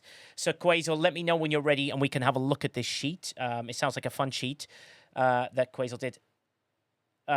Nigel wants all the bot players. Ugh, no thanks. I like my lower level players. It makes my mind sharp and makes me feel like I can help them in progressing faster. And the best thing in the game is for me watching and helping lower grow. A lot of players I've recommended to join now are far bigger than me. Maflat is one of our head of recruitment of younger individuals. So that's he's very good at that. You did, Brian. Colby was at the beginning. Don't worry. You can watch it back on replay. I know you're here for me, which is amazing. We took a territory that had all three of the old isogen for the lower ops, and that still need to make it. And I know. And then you realize that. So what's Crisito saying is right, because you can't catch up only with uppers as much as possible unless you're all super efficient upper level players. Joey right. says, and I think, yeah, Nigel. So that was the one thing, right? Like you said, and I'm glad that you threw that, right? Yeah. You can do it if you're average of 66 plus, because that makes all the refines are there, right? Yes. But if you're not there, which means again for the top 1% of 1%, whatever it is, that's fine. But if you're not at the 66 and you're down towards the bottom, then yes, you're going to need to have a well-balanced alliance. And again, sometimes we don't necessarily like that, right? We want to have and play with our friends and do whatever it is, and we want to have a mix. I think the one thing, if that's the case and that's what they're pushing, Nigel, they need to then heavily help us as alliance leadership types to be able to organize that, right? When you have, I loved the armadas the other day. It was great. My phone, I just turned it silent because I didn't want to hear all the pings. Yes. But Alliance chat was nothing but armadas. I love it. And a lot of it was because the lowers were doing things and the uppers were doing things, but we couldn't actually carry on a conversation of what we needed to because it was nothing but armadas spamming the chat every 2 minutes, right? So there's got to be some sort of way to help us with some of that. Yeah. But again, what's crazy is you guys, and I love that you and Quasel and Jules and all them come out and tell us about this. Yeah. It would be so awesome if there was just, I don't know, some more communication about that. Generally, of here's what we expect the game to be and look like and whatever it is, right? Like, like wouldn't you think that those guys would want to tell us that? Instead, we're going to go to you guys and it's the 5% of the 10% or whatever it is, right? what I'm trying to do is I'm trying to make people understand that the other lower players would be useful. Humble brings up a good point. His average alliance level is 49, and we have no issues turning on all the cheap legacy services and particles. The new services are not only based on how many G6 plus you have, but more importantly, how far they progress the building and specifically the research. One G7 with a maxed research is worth 9 to 10 times more than a mid G6 with a fifth of the research doing single pulls. That's why your average has to be so high with someone so big with such big research and big spend for it to be useful. However, the economical and efficient way is to have a balanced level 61 alliance. Quasel, what are we looking at sheets-wise here? Because this looks quite interesting. I mean, that's a rough calculator Jules built. I never looked at it, so that's why I kind of missed it. Yeah. Where you can play around with the income and levels a little bit. It needs a little bit of, averaging out and the number of players and stuff to get to your numbers, kinda. But you can see that, especially in the first row, is like that's the independent archives mastery. Yes. From the Meridian, which needs Ops 58, and the number of players. Daily 50. Yeah, that's amazing. And you can then add number of players, and then get a rough income of common alloy, and you can see that the daily income from the 1-star chest, which is available with 51 if you can get the 1-star isogen, is 70. So that's like already more than the mastery itself. And players that are there getting the mastery and that on top. That's why I kind of stepped in a little bit. Yeah. And the more important part for the new services, you need like players starting at 51 or more reasonable, I'd say 61. 61. Because you need to get, you need the isogenite 1, 2, and 3 chests. So I'm not sure why there's ops required. I need to look at that because I think that should all 51 in theory, unless you're kind of increasing the chests. Lost in with 25 gifted. Thank you so much for that one, Lost in. Very, very kind. Damn it, Lost in. Very nicely done. But what's really fascinating, Lost in, we're in a fascinating conversation about mathematics, which I know is your favorite subject, and is something that you'll be discussing in his 36-hour stream, by the way, that he does in 6 hours' time, which I think would be quite good. The thing, Quasel, so if we're saying an alliance, let's go to those numbers. I love this, by the way. Let's go to those numbers. Let's choose the players. So let's put, for example, Quasel, in the first row, if you can go there. The amount of players that can put, let's say in the mastery, a lot of players have approximately 15 players that have mastery in the Meridian, right? That's the 15. And a lot of people, and I've got this maths right in front of me, and I'll explain how I got there. And a lot of the people that you believe that can pull are level 61 above, I believe, that can actually do the ops one of those. We, on average, people are having about 30 of those players that can do so, right? Then that means the same 30 can do it as well with that one, and the same 30 can do the final pull. Right? And then you need to add the 15 on the top, which is the other pull. So in that alliance, which gives you an average of about 60, level 61-ish, if they carry a few extra players, what does that mean? It means how many pulls and refinery? You kind of have currently, if you assume those 30 are all the same, you have 45. So that's like a small alliance. Yeah, so now you have 45 that are above 61. And you have 45 that are under 61. Yeah, so below that we don't see because they... yes, they don't contribute to that, basically. I mean, they contribute, of course they do, but we don't have those numbers reflected in that calculator. Yeah, exactly. So now, let's assume... So you could kind of, let's assume they do that because the mastery gives you a little bit more than the basics. So maybe you have double that numbers, because how much do we have below 61? Did you say 45-ish? Yeah, so what I'm trying to say is so 45, so you would have 45 and 15, let's say 60 people that kind of do the mastery. Yes, if they are way lower, they don't do it, but you know, Yeah. Okay. it's all anyway. So I'd assume that. So, And now you're getting to number. So there fascinating. is. Fascinating There's things no formula in this. which I'm going to forward to you, Quasel, so you can put it on your screen as well. Is Chronox has unbelievably done us the world class maths. Which is absolutely awesome. Chronox, are we allowed to show these just before I sort of put my mouth in it? The average alliance level that we're having, APAC, EU, and US, is quite fascinating to see, Quasel. So for everyone here, yes, we're allowed to show them. Great. So Quasel, can you show? I sent it to your DMs. I don't know if you can get them onto your screen. Okay. I'm happy. Yeah, I can. Yeah, if that'd be okay. I mean, by the way, guys, that is Quasel with enthusiasm. Did you hear that, everyone? It was. Yeah, I'm on it. It is like, okay, go on then. I love you, Quasel, because this is. I'm so excited about this conversation. So I'm gonna just hide his screen while he does that, because the fascinating thing. Just do it that way. Yeah, about alliances to do so, and you can just set them up. So he's got average alliance level. We have also, just let me look at the stuff. We have average alliance, median alliance level, a number of alliances per bracket, right, in the 75 to 125, and our average alliance level in there, median alliance level, and the alliance per bracket as well, which is fascinating to see. Yeah, okay, be fine on you. Yeah, exactly. Wait, is Loston drunk again? Wow, he must be so exciting in the bedroom. Loston, what me and her do in the bedroom is none of your business, sir.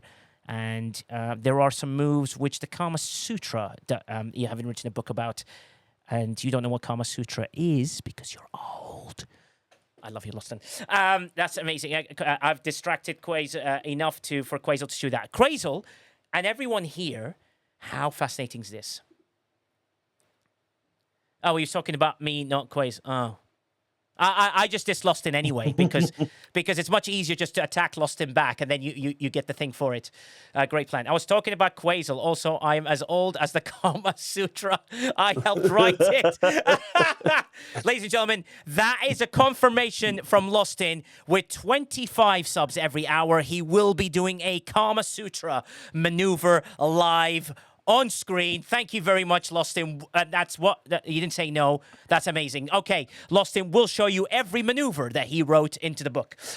Quasel. So we have the average alliance sheet, right? What is fascinating? I didn't say no. Wait a minute, my eyes. He's actually agreeing to this. Could be awkward. But that is 25 subs minimum. He will break his back if he tries the advanced positions. Maybe he can't. If you can move it up a little bit, people can see the agenda below it. Yes. Give me 2 seconds. Of course, I can do that. Because that's, I think, the brackets, like player number wise, or. Oh God, I've got to make your screen. Oh yeah, your screen looks nice and cute. Okay, yeah, okay, and fading across. Okay, there we go. So there you go. You can see the brackets in there, Quasel. What's fascinating about this? The average alliance level from 0 to 24 looks like 17, and APAC's doing well. 16 in EU, 16 in the UK. In the US. 25 to 49. The thing we need to look at is the 75 to 100. I think that's the bracket we need to look at, right, Quasel? That's the middle-ish. Average alliance level. That seems, wow, look at the average. Look how low it is. But that's all the alliances in the world, right? That's the problem. Yeah, of course you have this big alliances of smaller players that kind of skew it all. Yeah. You know? An average alliance level with that level. Yeah. The median is maybe more interesting because it removes a lot of outliers. Yeah. For those that don't know, median means the one right in the middle. So if the alliance has 100 players, there are 49 above and below, 49.5. I mean, you know what I mean. It's like the middle one. Yes. Maybe we shouldn't use an odd number, but it's the one in the middle. Alliances per bracket. Yeah. So that's interesting. US has. Okay, a number of alliances. Yeah, makes sense. Yeah. It does make sense. And average, and look how many alliances on average that are over 100 to 145. Only about 50, 55. Their levels are not as high as they think. So why have they designed... Yeah, because you have these big open alliances on many servers with everyone that just is a casual player. We have that too, a big alliance, but not really power. Yes, but very good question, Andalicia. It's like asking, have they designed territory services? Remember, territory services are supposed to last a long length of time. What's this is telling you that there are some of the things that are inactive alliances, and that is something that you need to sort of move things up. Are these ops levels? No, Paul, these are the alliance levels per bracket. So the average alliance level. The average alliance level you should be aiming for 61.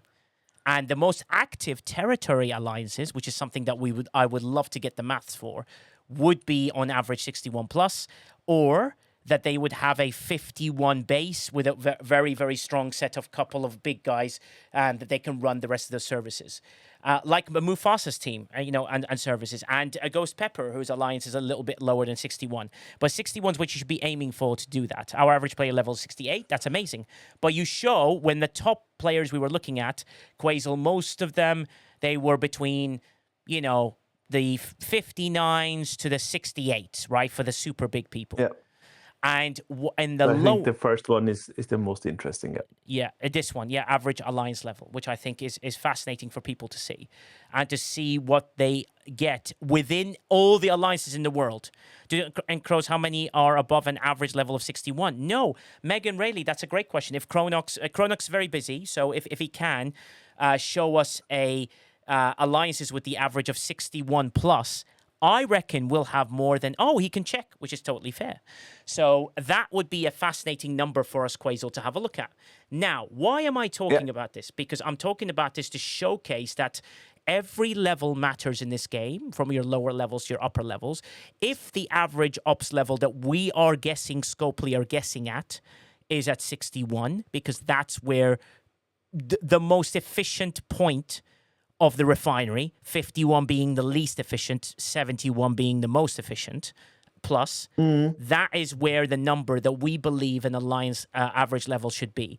With that alliance of 61 that holds 90-ish players, not the 100, so we're saying people are not reaching that, they should be able to hold 25 to 27 lower level G4, G5s that can help them throughout the whole routine of everything to get them further up there. That is something to be fascinating and look forward to. What would be interesting is if Chronox can give us the numbers of does server age impact those numbers too? Yes, LEOLs. That is a very important question, because the server level will decide. So some of the newer servers, like Humble C is part of a newish server. His average ops level is 49, but they're running all the services quite well. I think you are kind of a new-ish Humble. When I mean newish, I mean in the last 4 years. Basically, rather than 7 years' time. Love that we fall right in the range between the 26 and below and G6. Yeah, but what that shows you is now as an alliance, you go, hey guys, we need to get better. So let's encourage these players to progress. So maybe work on progressing those players and see where we get to at that higher level. Push the players to do well. Go and help them do armadas. Go and help them do things. Go and help them push their levels to see where we get to. That way, everyone gets involved in this game, and everyone gets involved. They will love the alliance-based things. I encourage myself to progress. I do, yes, but also we want to also commend people like Ghost Pepper who takes her time, and that is not wrong either. But you want to go, hey, Ghost Pepper, let's do the next armada. Do you need more loot? Let me help you with an upper one. Ghost Pepper, come on. You know, and then that encouragement might allow them to go, do you know what? I'd rather go back and get someone up there. Someone clipped that I'm not wrong. Oh, God. No, but you're not wrong. They want an average 61, but the average player level is 47.2. Macarops, Red Lobster, I know it. No, now, territories for everybody? That's the question. Territories for people that stubborn, not wrong, but stubborn, yeah. Territory is for the alliances that are big enough to be able to accommodate this, the 61 plus average alliance. So you will never get an alliance that can do that. There are multiple metrics to look at the progress besides ops. You can see power does go up. Yes, exactly. But you want people to be at those very good average ops levels to get you within there. So the 61 range, you need a few 50s that are getting themselves up there, and you need a few in the top end to carry quite a lot of the stuff in the other side. Like Humble C says, a 71 player with very good research is almost 9 to 10 times more efficient than does that. Doesn't that come to proper management also? Do you really need everything turned on? Yes, Mufasa. Great question. I agree. I don't turn everything on as a admiral because I want to take my time and make sure that my alliance get to a level where everything's useful. And same thing with Ghost Pepper. She doesn't turn everything on. And that's what she said, because she's never been turned on, apparently. That's what she said. Q-Dog be looking. Is there a link to that spreadsheet? Sorry, I missed it. No link to the spreadsheet. I can post it again. Yes, we will post it in our Discord in the TC section, if that's okay, Chronox, with your permission. We'll post it in the TC Armada section so people can go and have a look. And that spreadsheet... The graphs, yeah. Yeah, and for the graphs as well. Spreadsheet I posted just, yeah. Yeah, I will post them in there. Woohoo, back-to-back geodes, which is absolutely amazing, and that's really important to see, and there. So 63.9% are G4 and below, 36.1% G5 and above. Your arguments, you need a fewer and lower level G5s to succeed. You need 76 G6s and above. No, my average is you can carry 25%, but it'd be good for you to carry 45%, which means your alliance is still good with all the services as long as you have people above that level.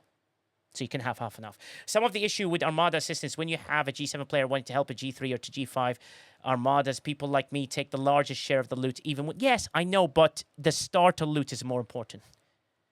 Yeah, exactly. You have to encourage them to do some of the stuff. So that's really important to do so, to get the loot in there. Hopefully, Chronox will get us this information and we can have a look at that, and that will be something to sort of look forward to. But now with the alliance balancing level, Mufasa, in the lower end, are you the admiral of yours? I can't remember. You're always a leader of something. I don't know what it is. I am not the admiral. I am a commodore. I choose not to take on any responsibilities as much as possible because I have too much other things to do. Yes, and how many territories do you guys own at your ops level? What's your average ops level? You said it was 55. Our average is 55, and we own 5 territories. 5 territories. Wow, that's amazing. That is absolutely amazing. Quasel, I've given you something into the DMs as well, which I think is quite interesting. Wow, that is not a lot. So this is going to be fascinating. And I wonder how many people get territory from that. Yeah. So, Quasel, once you see that and you put it in, let me know when it's ready to go, and then I will shift across to this. So, Mufasa... Should be ready. Yeah, I will flick across to you now. There you go, people. Quasel is showing you this setup here, which I think is fascinating. The average alliance, that's 61 plus, that have 25... to 49, 50 to 74, 75 to 100 is 78, and 100 to 105. So those are the two that we're seeing at the end. And how many territories and how many services, how many servers are there? I bet you most of those are the ones that control them, as well as the ones between the 50 all the way to the 105. Of course. I mean, that's just how the way it is. At every server, you have like 3, 4, 5 alliances that kind of rule all of it. Sorry, it is like it is, because 2K players on the server, a bunch of inactive players, and then 100 players ish per alliance. So there you go. That's the napkin rough math. I mean, yeah, and that's amazing. And Abs, we have one of Abs. Abs' alliance is one of the 4 that are in 25 to 49, and they own territories. Abs, you're on the stage. You are one of the 4, right? Yeah, we've got 33 members, I believe, and our lowest member is 60. Oh, wow. Absolutely amazing. Yep. And that's fascinating. And how many territories do you guys own, Abs? 5. 5. You guys are the super special. The ridiculously... Yeah. I think we're an anomaly. We do tend to do really well. We're active. Yeah. Almost everyone is active, and we perform as well as a alliance that has 60 to 90 members in it. And what's really fascinating is you have, 33? Something like that, yeah. Yeah, and your average is 61 plus. So that means how many people under up 61 do you have? One. We have 160. The rest are all G6 or G7. Yep. Now, if you carried an extra 50 lower level players, you still be able to run all your services and own those territories, right? We would, well, I don't know how many services we're running. We're still working towards getting enough resources to stabilize. But we would, definitely be able to own the territories. But, yeah. Yeah, exactly. But you see where I'm going with this? You could carry a whole alliance of lower players and progress them quite quickly and get even more 61s, technically, and you wouldn't get affected in any way possible. Oh, well, I mean, I it prefer changes the small dynamic. alliances. So, Yeah. So sorry, just two people speaking then. Abs, what was your answer? You could technically. There technically, yes, we could, but Yeah. it does change the dynamic of the alliance and how Yes. The alliance feels different as you get more people in it, right? Yes, exactly. Mm-hmm. And Quasar, what I'm trying to get to is like your lower levels are also useful in this as well as everyone else. So I prefer to have slightly bigger and spread the love across, while Abs' alliance, which are also very good because they're the top 1%, are going towards the route of we want G6 players plus, because we want to be doing always the new stuff and focus on getting as much of that new stuff as possible and focus on the territory, and we dominate territory and we have very active players. And then you spend time and effort as Green Tea is herding cats. And that is really important to sort of figure out. In yours, sorry, Ghost Pepper, you're about to jump on. Let me know. Oh, yeah, I was gonna make a comment to what you were saying to Abs about like, okay, well now you can make room for a whole bunch of low levels and carry them. That feels wrong to say that if that's not his alliance and his family. I think it's one thing when you have an alliance and you've built that culture and you're helping your littles move up. It's another to just decide that maybe an alliance full of bigs should have to take in lows to carry them and build them up. That makes it feel like an obligation, and I don't think that that promotes the right type of energy if you feel like you're obligated to go and carry people. You know what I mean? I don't think that's what you intended, but it was just something that, like, when you said it, I was like, wait a minute. I don't, it's almost like don't force somebody to go and carry an alliance. But if you already have that family, I think that's different. What I said was if he took 20 to 30 or 40 to 50 lower level players, that would not affect the services and everything that he's doing. In fact, he would gain more resources. Sorry, I misheard and took it the wrong way. I apologize. No, it's fine. It's fine. I get slaughtered all the time in public, so it's all good. I'm used to it, which is absolutely fine. No, but when people, but it's all right. It's for a moment. It's people's perceptions. It's people's perceptions of things that lead to me always getting in trouble. Big Bad D, you jumped on. I hope it's about alliances, if that's okay. Yes, it is, because my alliances, we've all been playing together since the beginning. We're brothers now. Nice. I got two alliances I bounce back and forth between. We split a few years ago for different reasons. Some wanted to go PvP, some wanted to be PvE, but I jump back and forth because I like doing both. But when it comes to territory, even if you got 100 players, good luck getting them 100 players on.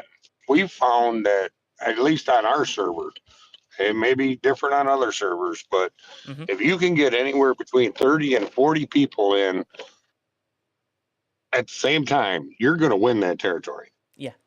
Because I don't care how many players you got, they're either, whether it be work schedule, life schedule, whatever. Yeah. You're not going to get that many people on.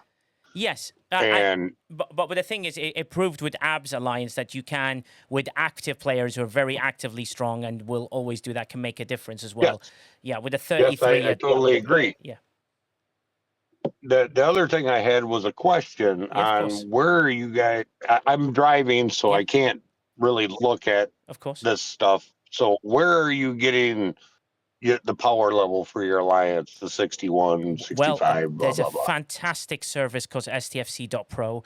that Rakonox runs, and basically you can go in there, search for your alliance per server, and run what you can to find the average level of your alliance, the ops level of your alliance, and all that sort of stuff. So it's all something that's in there, and they do it quite well. Yeah. I missed that part. Sorry. Yeah, no worries. No.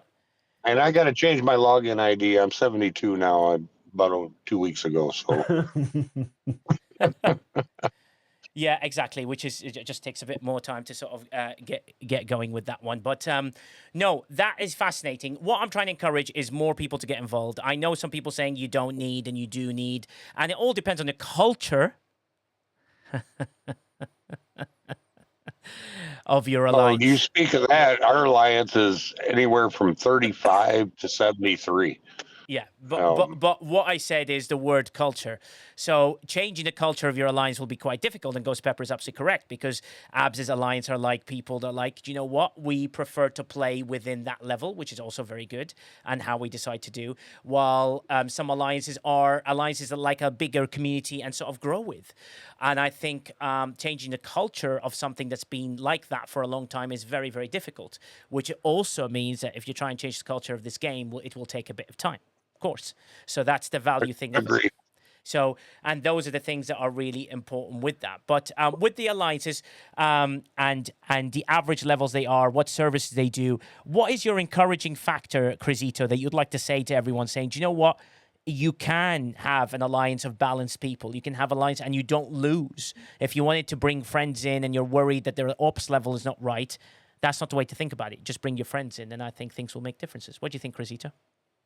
Well, so it's all going to be a matter of the players that you have there, right? Because I've been through large alliances that have lots of high players, lower alliances, mixed, all of that stuff. Yeah. And I think it's going to shift as you go through the game, right? I mean, to be honest. So sometimes, like Big Bad D was saying, right? He sometimes wants to PvP, sometimes he doesn't. I think the biggest thing is, at the end of the day, whatever brings you enjoyment, then do that, right? And I know that's kind of cheesy, but that's really what it comes down to. And sometimes, unfortunately, as a player, what you find enjoyment is may not line up with the rest of your alliance, and now you've got to go find somewhere else to do and go meet new friends and do whatever it is, right? Yeah, so I think that's the one big thing you've got to look at. It's really funny because J Babes was saying, let's hear it, Cruz. So there was a bit of pressure behind that one, Cruz. You should have thrown and J Babes is the greatest admiral of all time, right? Something else, I think, absolutely is one of the greatest admirals of all time, and I don't know how she puts up with me. Amazing. I don't know how anyone puts up with you, Cruz. Yeah, that's amazing. And yes, Shockwave, go ahead. One of the other things that we need to also say out loud, because I think people know it, but it's one of those things where you see stuff that happened on my server last night, and maybe people don't know it, but if you're in an alliance with other territory, with other alliances for territory, you can show up and fight for your territory or help them fight for territory, but you can't score points for them. And I know that sounds common sense, but I don't think that I don't think that a lot of people, I think that's something that may need to be said out loud, because a lot of people in the alliance that we were fighting against, or that we had people fighting against, they didn't show up, so there were no points being scored. So it was both of their allies fighting for them, and yet no points were being scored. So it's one of those things that you would think is common sense, but judging from what happened last night, probably not. So yeah, exactly, and that's the thing that. It's how you create alliances. And what's the game about? Star Trek is about diplomacy. It's about research. It's about organization. It's about battles. It's about different things. Diplomacy, access, allies, no allies, depending how you negotiate as an admiral. I mean, your admirals are your heroes. Those are people that have worked really, really hard, probably have to answer questions about everything new and everything unique about the game. Also showing that the average alliance level is uniquely lower than we all anticipated because it's skewed in some way. But the alliance level to aim for is 61 to get to your balanced level of an alliance, or you can be dominating and very good alliance like Abs is one who just decide to go the 61 plus alliance. But we want to have more people. I'm more about including everybody and getting as many people. And I love, and my flat does it, Sumo in my alliance, love teaching people the new things. And I love that culture that we've created, and that culture I adore and enjoy, and it's what makes me come into the game every day. Same thing what you guys do. Your alliances are your family, your hood, your ohana, your so on. And that was the most important thing to sort of figure out, is that these people are your friends. So if there are friends that you can encourage, if you have a ghost pepper that wants to sit there for 65 years at Ops 49, that's their choice. You have to just encourage them saying, well, ghost pepper, oh, it's like, oh, little ghosty can't get little biggie. It's okay, ghosty woasty. It's all fine. Do you know what I mean? Like, why do I put up with you? it's just like, we love you. And then eventually, then she'll just cut you, and then which would be amazing.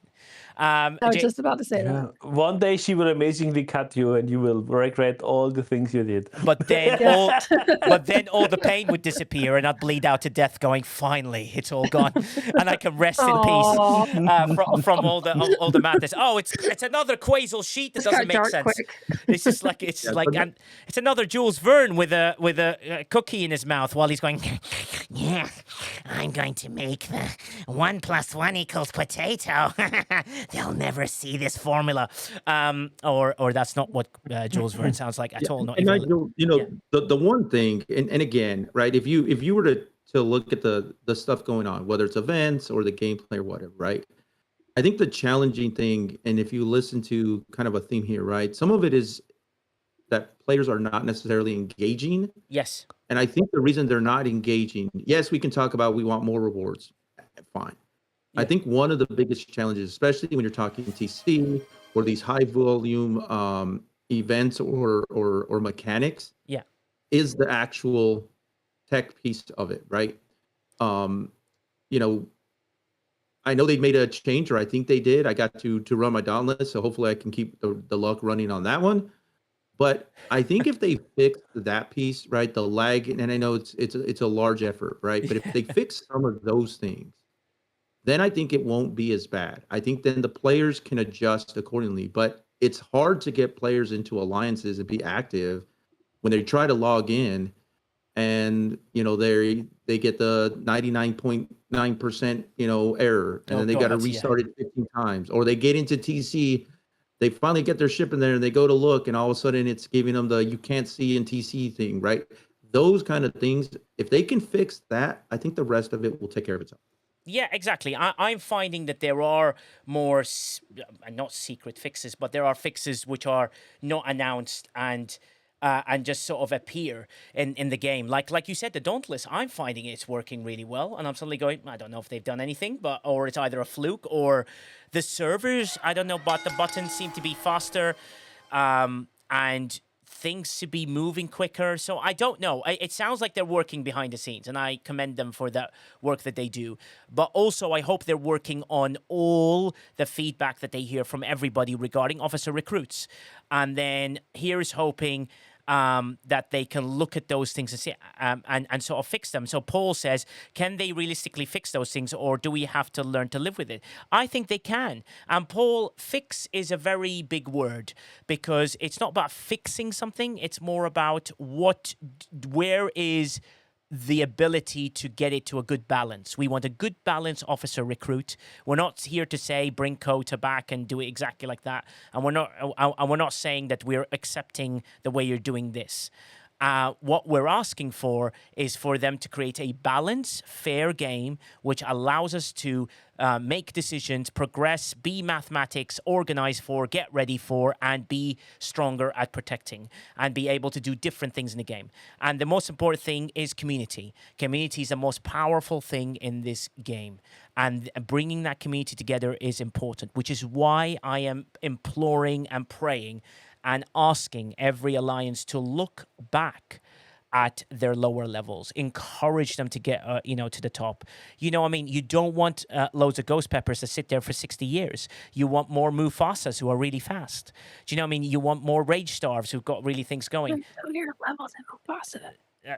yeah, but Mufasa's the coolest person in the world. Yeah, I'm kidding. Ghost Pepper is talking quietly because he's probably in the doctor's office. And I feel like partially Protein is because a part of the life for the last 6 years, and that's kind of how it is, and we love the game regardless. Exactly, Paul. I will always continue to tell you to enjoy the good moments in the game. Cruzito's found out his Dauntless work. He's brilliant. Cruzito wants more lower levels in his alliance. I agree with him. Quasel says, mathematically, you don't need them. He's also correct. Do you know what I mean? And it shows that even at the average of 51, the Ghost Peppers Alliance, or 55, the Mufasa has, they still run 5 territories or loads of territories and be able to do this services. That is things that you need to be wary of when you make decisions. And when you find an alliance as a new player, find those people that have the same culture as you. And it's always our alliance. Our community is exactly what they are. I want active players in my alliance. I don't care the level, Nigel. Absolutely agree, Cruzito, and that's important. And Mufasa has made a massive statement. He says Quasel hates mid-ops. He's like, we don't need them. Just Quasel, you saw what Mufasa wrote there.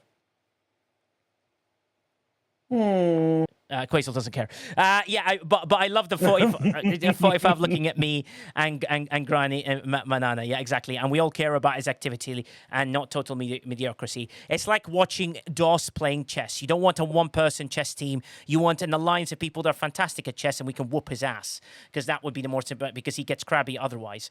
And the activity is important. DOS, no crabs, DOS. There's no crabs here. Go look at the top 3 alliances in each server and the power tells you everything. Exactly.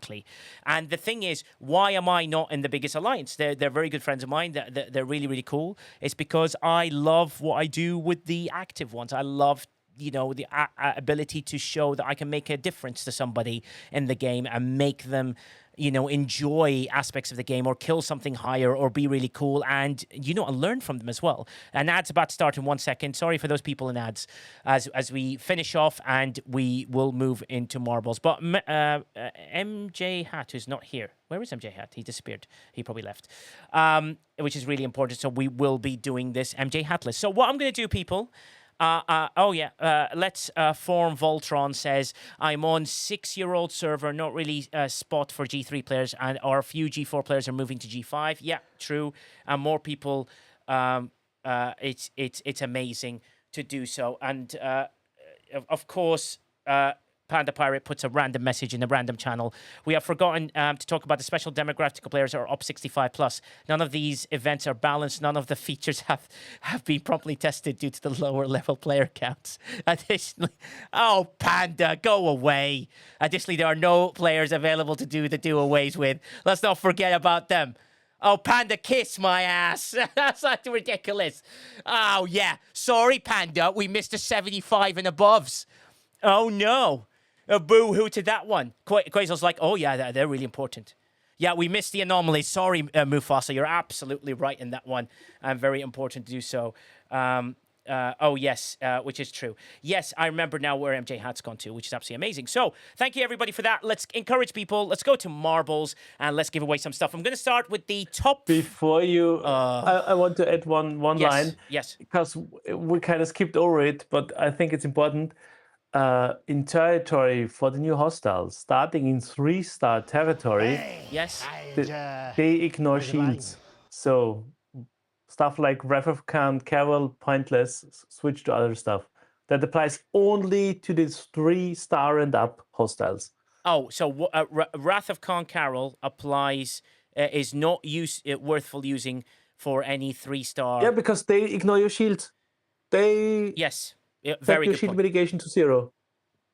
And that's kind of often missed. And I had it open, but we never came back to it. So. Did you have it open? Yeah, let's have a look at it. Are you ready to show? Well, we can show that, definitely. Yeah, it's on my screen. Oh, right. Okay. And here we go, Quasel. We're on your screen before we move on to marbles.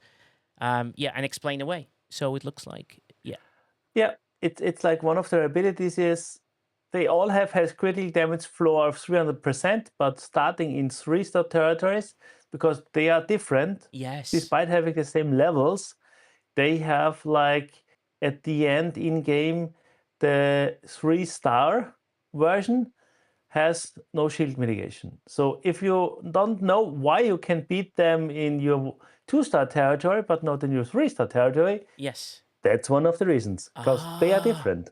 They are different. That are Even not the the same 63s. hostiles. Oh. That is true. Yeah, exactly, which is absolutely important. Oh, that's vital. Yeah, there you go, people. Make sure you got that. It's a very important piece of information. That makes more sense why some of the 63s are struggling. And Joey's showing me that the ship ability shield mitigation to 0, so there's no point having Walk Carol, so that you got an extra slot to put something a bit more devastating, like damage, right? Or whichever style of stuff you'd like to go through. Right, Quasel? Does that sound about right? Like instead of Wrath of Khan Carol, you can put maybe Wrath of Khan Savik or Chapel or critical damage or whatever, which would be much of it. Whatever gives you more. Yeah, exactly. Whichever gives you more in there. Which is Moth. As you're doing the spoilers, we will move on to Marvels. Thank you very much for everyone in the panel. That was a lot of fun. And we will work on to Marvels and we'll give away a lot of stuff. Thanks for everyone today. Invite everyone to come in and to come and play. Remember, we will do a giveaway on mugs, and we will do as well a giveaway for subscriptions for Colby's fantastic Substack as well, because she's lovely. She keeps coming here. And Dr. Juby is correct. Just to confirm, Dr. Juby has confirmed there is no friendship for anyone on 74 and above. That is an official quote by Dr. Juby, the man who made the USS Friendship. And now the USS Friendship is only under up 74 and lower. Ladies and gentlemen, I'm going to ask this question, and I want Mufasa to respond to it directly. Panda Pirate says Panda would like to request 5 minutes of time to discuss the Op 75 issues, since briefings is for all players. Mufasa, what would you like to say to Panda about Op 75 and above? Those 3 players. I mean, what do you want? Exclamation point play, people, as we join it. Just scaling back to just make sure you are following the channel. Otherwise, all 5 of them. Yeah, Mufasa, you don't care about the 5 people up there. Why don't you care about them, Mufasa? Are you dismissing the I literally asked, what do they want? Is what I said. Flossie would like, I care, August Valkyrie. Hoya, hoya. Well, yeah, something went wrong for the Op 75 plus. Yeah, exactly. Discrimination, Confianza says. Chronox just sent me a nice screenshot. Oh, right. Okay. What? Give me a second to pull it up. Because I think, where's it gone? Because he has a comparison between private and public alliances. Yeah, which is super interesting. Yes. So let's make it big. And now you can kind of. Yeah, I'll go to you in 2 seconds, ladies and gentlemen. Still exclamation point play, but we are with Quasel. Show us here. Look at that graph, everyone. Let's have a look. Go on, Quasel. See if you can explain it. So, see, left-hand side is private alliances. Yeah. And look at the average levels, and then look at the average levels of public alliances. Wow. Private alliances, public alliances. I mean, that's fascinating. Wow. Yeah. What does that tell us? Makes sense, kind of, because a lot of random players just join an open alliance, especially if they don't as active or don't care as much. Yes. So they kind of, and then they bring your averages down, because very often those people, people start to playing on your server, have a 1-level account. Oh, join alliance at level, I don't know, 10, or where is that task you have to do, and then they join an open alliance, and that brings down a lot of alliances to lower levels. Oh wow. Yeah, that's fascinating. The private alliances, look how good the averages are, and if you take those skewed numbers off, you can now see that the average alliance may be in the 100 and 100 flights hitting that 61 mark, which is getting quite close. Oh, yeah. I find it interesting that the public alliances that are big, are the either same. they are kicking players or whatever. That's the kind of one thing that kind of irritates me a little bit in that graph. Yes. Because that's a little bit weird-ish. Yeah. Wow. We need an alliance expansions above 105. Crazy. That's ridiculous. Let's not quotation marks. I think every server needs a merge. Also, public alliances are more likely to be at war for violations. That's true. Yes.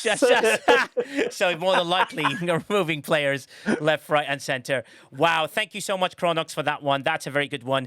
And that will finish us there. Exclamation point play, ladies and gentlemen. Don't miss out. Don't miss out. Don't miss out. We've got a few spaces left.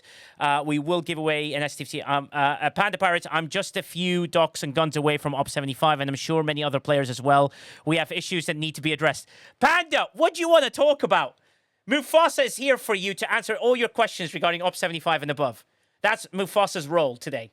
Mufasa does mid-ops and super big ops.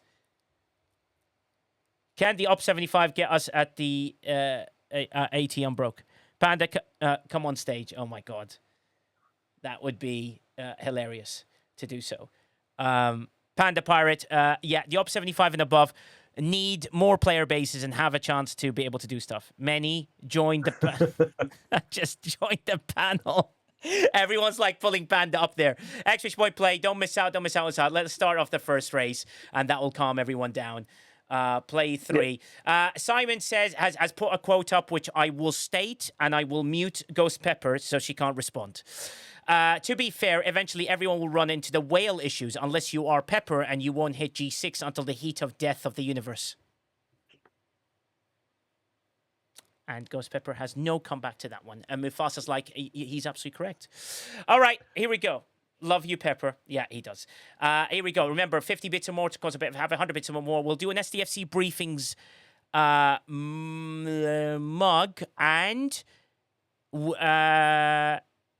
second place can win a free subscription. Well, actually, did you guys want a free subscription to Colby's thing? So we do top 5 win a subscription to Colby's channel. Let's do that. Top 5 win a free subscription to Colby's channel. I think that will be fair, and we'll get rid of that first. And I think that would be really cool. And you guys can listen to her. And you can pass it on to anyone you want. It's a free subscription for a month. Exclamation point play. Let's go, let's go, let's go. Top 5 have a chance to win. 50 bits or more to cause havoc. Let's throw bits at it and do it every day.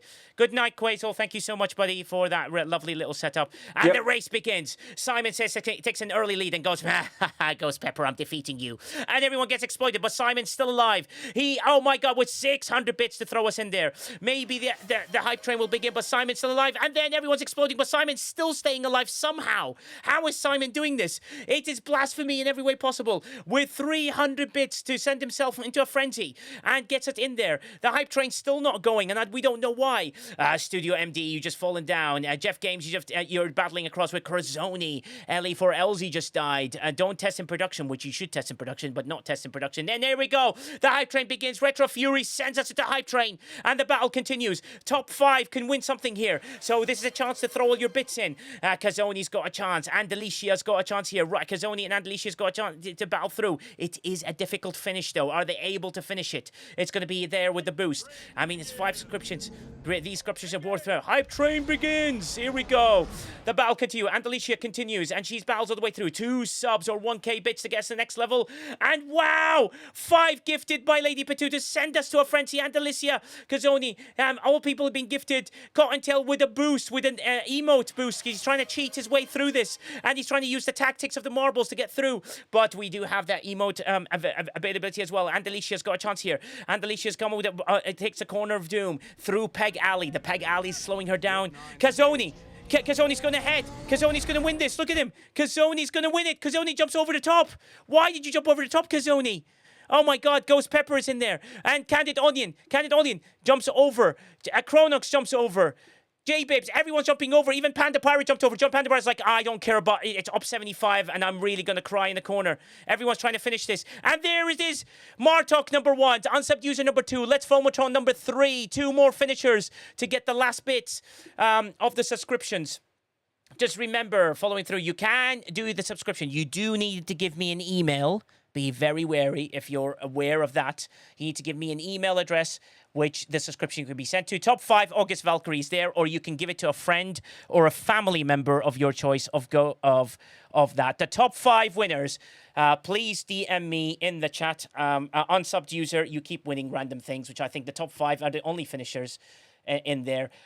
You can pass it on, or you can accept the win. That was close. I know, Lady Command, you have won a thing from this as well. So, yeah, congratulations, everybody, on that one. Top 5, you have won a subscription to the Colby Substack. Let's whack it into the chat as well so you can see who that is. And it's a free subscription for a month to send you through. So, top 5, make sure you message me, DM me. I need an email address for you to win, or you can pass it on to family member or anybody else you want. It is very powerful. Her story is unbelievable. We got on because our stories are quite similar. So I do recommend you to watch it if you are going through some stuff. I think it's absolutely brilliant. And that one in there. So top 5, get hold of me. Well done, all 5 on winning. Now, for a mug from stfcbriefings.com. Exclamation point play. Let's go, let's go, let's go. Let's get in there. Let's go. Let's see what you can do. Hype Train is at level 2. 1 sub to get us to finish this level. Dr. Juby has finally made it in, which means the friendship is here, but the enemies are even closer. Because Dr. Juby, I'd like to use a lot of tongue in this when I say, if you smell... Did you hear the tongue? What Juby is cooking, which is nothing because he can't cook. He genuinely can't cook. I don't think he knows how to cook. Wow, Kevins, thank you for the 200 bits. Susie with 200 bits, and then 300 bits, and Rachel with 100 bits. Thank you so much, using a lot of tongue there, Megan Rayleigh. What are you talking about? Because Dr. Juby is very tongue-ish. Because he's tongue-in-cheek. You see what I did there? I made it a joke thing. Tongue and cheap. What I don't know what UWU stands for. I'm not down with kids. Lube my ball. That doesn't work here, Kingslayer. Dr. Juby goes, Dr. Juby. That's how you say his name. Official pronunciation. Dr. Juby. Yeah, he likes to do that. Exclamation point play. Let's go, let's go, let's go. And let's go. A chance to win a mug. Chance to win the mug. And here we go. We're starting the race. Dandesh has made it in. You have now been registered for... Why have you done that? Nige Bothausen. You see Nige Bothausen is getting angry. Don't get him angry, otherwise he'll say you're cursed. Maybe if you do exclamation point curse or exclamation point KJ, you might say some funny things into the chat. LEOLZ. And here we go. And Fulmatron and Brightos and everyone's battling. And there it is. All those bits are causing havoc and causing in there. Q-Dog be lurking. Kevin James, Kevin James, just games. Kevin James is a very, very good actor from the King of Queens. Welsh Warlock's taking a huge lead. He's laughing at everybody else. We'll see how we go. Exclamation point KJ. You have deserved a KJ pity mug for all your losses there, Kingpin. If you go exclamation point cursed, there's also other things like that to do that. Nige Bothausen does get Sadhausen and Angryhausen sometimes, so watch out for him. Simon just died. Dr. Juby, you just died. I guess your friendships weren't good enough, were they, Dr. Juby? Freaking thing that's in the game that's ruining my life. Every time I see it, I'm like, what the hell is going on here? Just Kevin's taking the lead. And he's said, holy, I died before I even started, Kingslayer. That's it. Yeah, I know, sad. Yeah, sad. But that's okay, Dr. Juby. We can be like, fake friends. Fake friendship is fine, right?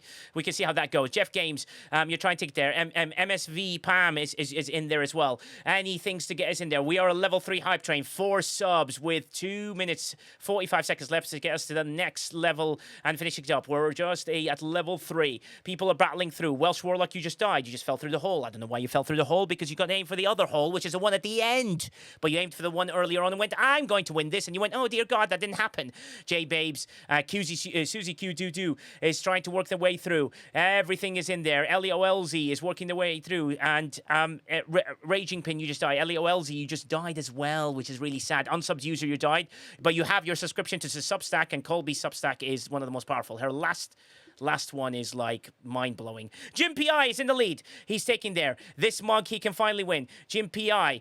But Retro Fury has just been blown to the front. Can she make it with her duck? Is she going to make it through? Now, Retro, you haven't got enough pace, though. I don't know if you're going to make it. And Retro Fury wins easily. Susie Q, 22 with 5 gifters. Send us to the next level. Thank you so much for that one. It's absolutely awesome. Wait, did DOS win something and he said checkmate? What did you win, DOS? Did you win anything? What? DOS won. Boom.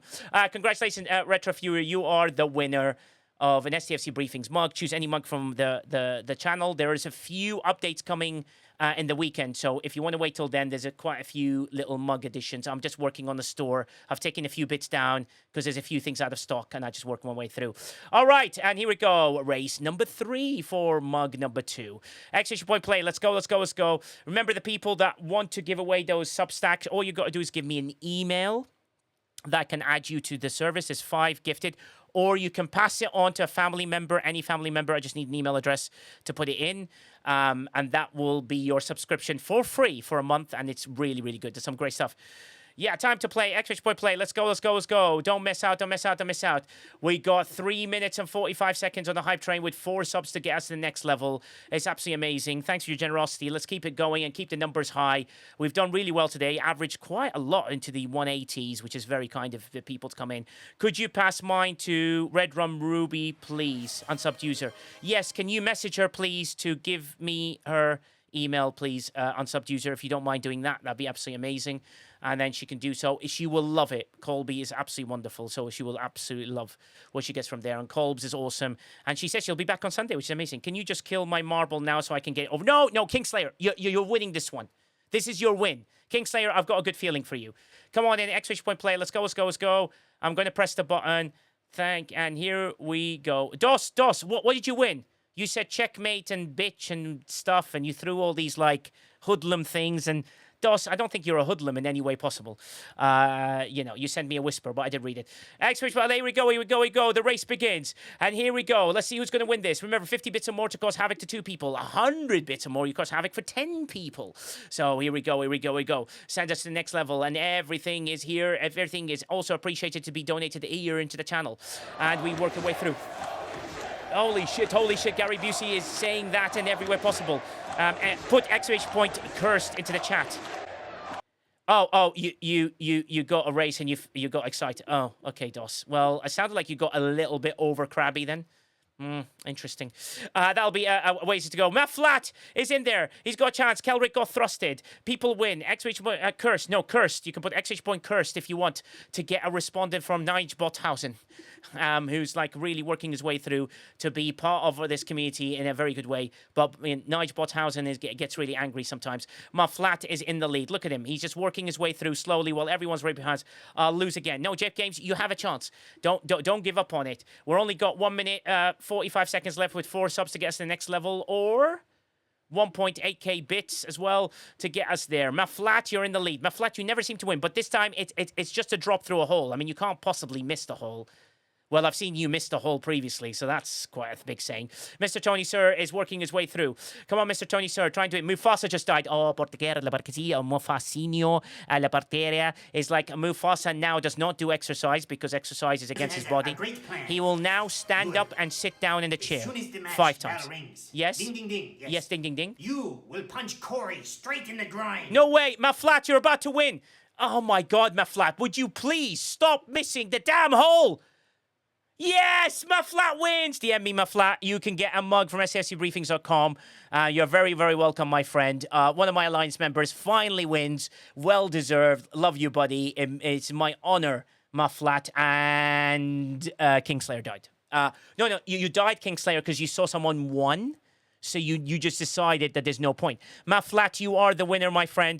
1974 DP, you are the winner. Maflat, please do DM me finally, and I will send you a link for things to look at, and we can see what you can do. You deserve a mug from FC Briefing in there. So, while we're getting the next race going as well, Maflat, you are the winner. Panda Pirate has loads of questions about the UP 75s and above. Oh, 20 seconds left. Can anyone do it? 20 seconds, 4 subs. 15 seconds, 4 subs to get us to the next level. Oh, 1.6k bits. 10 seconds, 4 subs. We're so close. 9, 8, 7. Oh my God. Anyone gonna get us there? And it looks like this will be the final race. It will be. Thank you so much for all your generosity, people on the hype train. Never, always wanted, always appreciated. Thank you so much. True, but there are additional barriers for 75 plus players. The Borg Solar Armada is a great example. Players don't have enough ships to complete them. Almost everyone is also pursuing one faction. If you dual faction, you still only have 2 FKR ships. And then on top of that, players at the up 75s aren't able to complete the entire Maverick task since that task keeps changing the goalposts, and even with 20% score equivalent. So basically, 75 plus players have been locked out of the last 2 features, so nobody has enough ships to do the 75 Borg Armadas. Do you know what, Panda Pirate? I'm going to send that feedback in. Very nicely put together, my friend. Absolutely superb. I'll send that in. That was a very good way to do it. X-Rich Point Play, let's go.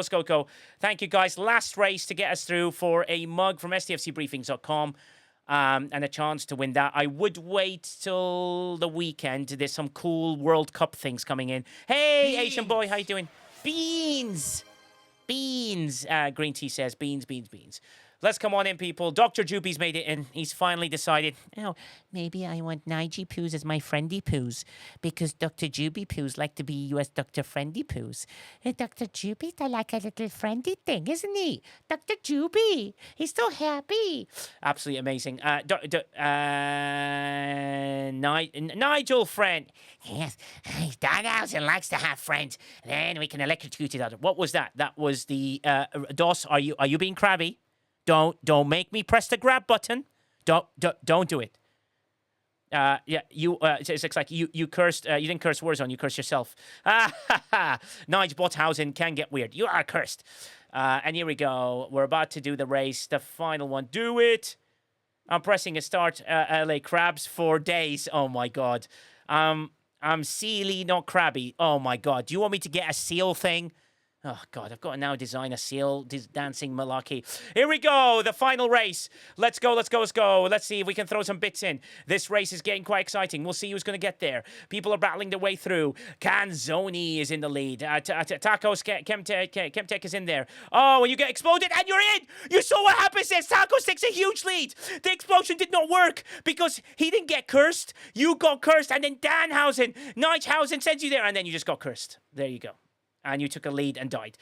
Rage Star with 100 bits to send us Absolute Frenzy and a few bits across. Lord Scaron, you just died. Can't tell you got a boost. Can't tell you just got boomed. And then Don't Test Me Production just got boomed in that way. Jim PR takes a huge lead. Trek Diva, you just died, which is really sad. Trek Diva, you're always a good winner. And people are working their way through. Jim PR, you've got a chance here. You're battling your way through. It's a nice little battle between 1 and 2. But Jim PR, yeah, exactly. Jim PR and John Deere. John Deere and Jim PR are battling the Welsh. Holy shit. Win. Fulmatron really wants to win. Oh, let form Voltron. Am I saying it right? I'm doing it right. I think I'm doing it right. Here we go. John Deere. John Deere's got a chance. He's working his way through. He's got a long way to go because Jim PI's right behind him. Q-Dog Be Lurking just died. X Danger just died, which is absolutely nuts in every way possible. Warzone, you just died. Your ship avatar, your goddamn ship avatar finally died. Exclamation point checkmate. That doesn't exist here because the only person that wins is me. You said it correctly. Let's form Voltron. Yes, exactly. Here we go. Let's form Voltron. Panda Pirates has just been restarted. Because 100 bits by August Valkyrie to send us in there. Thank you so much for the 100 bits. Send us in there to the next level. People are battling through. Who's going to win this? It looks like we have a winner at the end. It's got to be there.